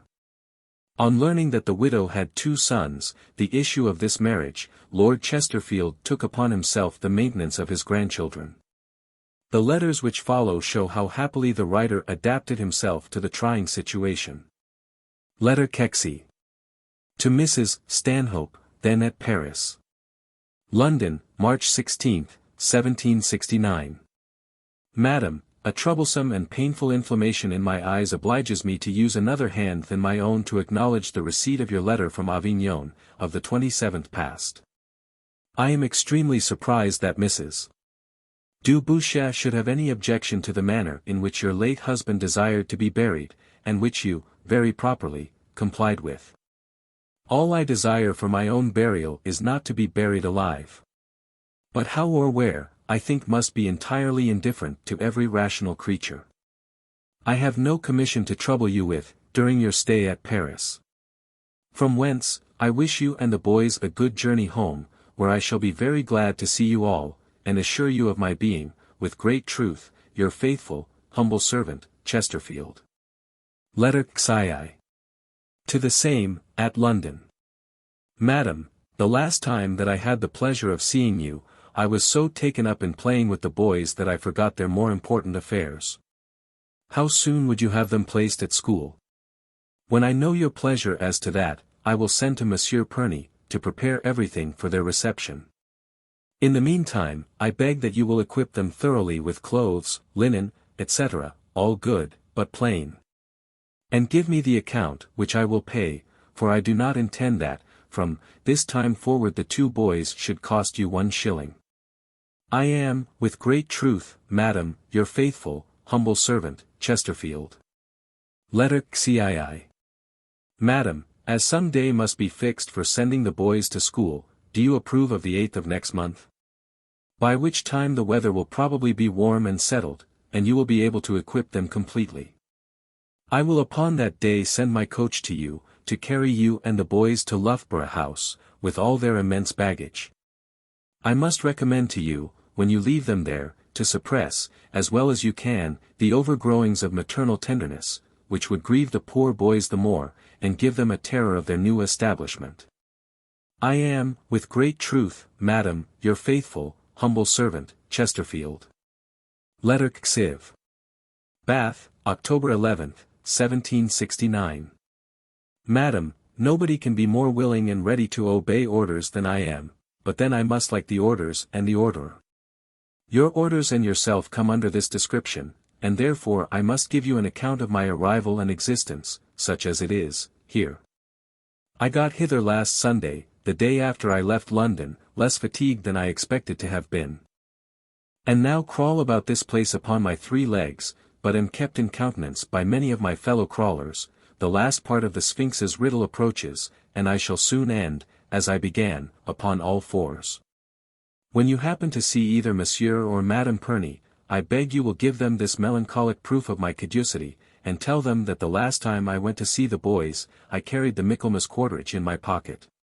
And when I was there I totally forgot it, but assure them, that I have not the least intention to bilk them, and will pay them faithfully the 2 quarters together, at Christmas. I hope our 2 boys are well, for then I am sure you are so. I am, with great truth and esteem, your most faithful, humble servant, Chesterfield. Letter CCCXV. Bath, October 28th, 1769. Madam, your kind anxiety for my health and life is more than, in my opinion, they are both worth. Without the former the latter is a burden, and, indeed, I am very weary of it. I think I have got some benefit by drinking these waters, and by bathing, for my old stiff, rheumatic limbs. For, I believe, I could now outcrawl a snail, or perhaps even a tortoise. I hope the boys are well. Phil, I dare say, has been in some scrapes, but he will get triumphantly out of them, by dint of strength and resolution. I am, with great truth and esteem, your most faithful, humble servant, Chesterfield. Letter XVI. Bath, November 5th, 1769. Madam, I remember very well the paragraph which you quote from a letter of mine to Mrs. Dubouchet, and see no reason yet to retract that opinion, in general, which at least 19 widows in 20 had authorized. I had not then the pleasure of your acquaintance, I had seen you but twice or thrice. And I had no reason to think that you would deviate, as you have done, from other widows, so much as to put perpetual shackles upon yourself, for the sake of your children. But, if I may use a vulgarism, 1 swallow makes no summer. 5 righteous were formerly necessary to save a city, and they could not be found. So, till I find 4 more such righteous widows as yourself, I shall entertain my former notions of widowhood in general. I can assure you that I drink here very soberly and cautiously, and at the same time keep so cool a diet that I do not find the least symptom of heat, much less of inflammation. By the way, I never had that complaint, in consequence of having drank these waters, for I have had it but 4 times, and always in the middle of summer. Mr. Hawkins is timorous, even to minutiae, and my sister delights in them. Charles will be a scholar, if you please, but our little Philip, without being one, will be something or other as good, though I do not yet guess what. I am not of the opinion generally entertained in this country, that man lives by Greek and Latin alone. That is, by knowing a great many words of 2 dead languages, which nobody living knows perfectly, and which are of no use in the common intercourse of life. Useful knowledge in my opinion consists of modern languages, history, and geography. Some Latin may be thrown into the bargain, in compliance with custom, and for closet amusement. You are, by this time, certainly tired with this long letter, which I could prove to you from Horace's own words, for I am a scholar, to be a bad one. He says, that water drinkers can write nothing good, so I am, with real truth and esteem, your most faithful, humble servant, Chesterfield. Letter XVI. Bath, October 9th, 1770. Madam, I am extremely obliged to you for the kind part which you take in my health and life. As to the latter, I am as indifferent myself as any other body can be. But as to the former, I confess care and anxiety, for while I am to crawl upon this planet, I would willingly enjoy the health at least of an insect. How far these waters will restore me to that moderate degree of health, which alone I aspire at, I have not yet given them a fair trial, having drank them but 1 week. The only difference I hitherto find is, that I sleep better than I did. I beg that you will neither give yourself, nor Mr. Fitzhugh, much trouble about the pine plants. For as it is 3 years before they fruit, I might as well, at my age, plant oaks, and hope to have the advantage of their timber. However, somebody or other, God knows who, will eat them. As somebody or other will fell and sell the oaks I planted 45 years ago. I hope our boys are well, my respects to them both. I am, with the greatest truth, your faithful and humble servant, Chesterfield. Letter XVI. Bath, November 4, 1770. Madam, the post has been more favorable to you than I intended it should, for, upon my word, I answered your former letter the post after I had received it. However, you have got a loss, as we say sometimes in Ireland. My friends from time to time require bills of health from me in these suspicious times, when the plague is busy in some parts of Europe. All I can say, in answer to their kind inquiries, is, that I have not the distemper properly called the plague, but that I have all the plague of old age and of a shattered carcass. These waters have done me what little good I expected from them.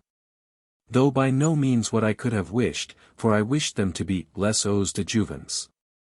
I had a letter, the other day, from our 2 boys. Charles's was very finely written, and Philip's very prettily. They are perfectly well, and say that they want nothing. What grown-up people will or can say as much? I am, with the truest esteem, Madam, your most faithful servant. Chesterfield. Letter XX. Bath, October 27, 1771. Madam, upon my word, you interest yourself in the state of my existence more than I do myself, for it is worth the care of neither of us. I ordered my valet de chambre, according to your orders, to inform you of my safe arrival here, to which I can add nothing, being neither better nor worse than I was then. I am very glad that our boys are well. Pray give them the enclosed. I am not at all surprised at Mr. S. conversion, for he was, at 17, the idol of old women, for his gravity, devotion, and dullness. I am, Madam, your most faithful, humble servant, Chesterfield. Letter CCCXX. To Charles and Philip Stanhope. I received a few days ago 2 the best written letters that ever I saw in my life, the one signed Charles Stanhope, the other Philip Stanhope. As for you, Charles, I did not wonder at it. For you will take pains, and are a lover of letters, but you, idle rogue, you Phil, how came you to write so well that one can almost say of you too, e cantere pors et respondere parati. Charles will explain this Latin to you.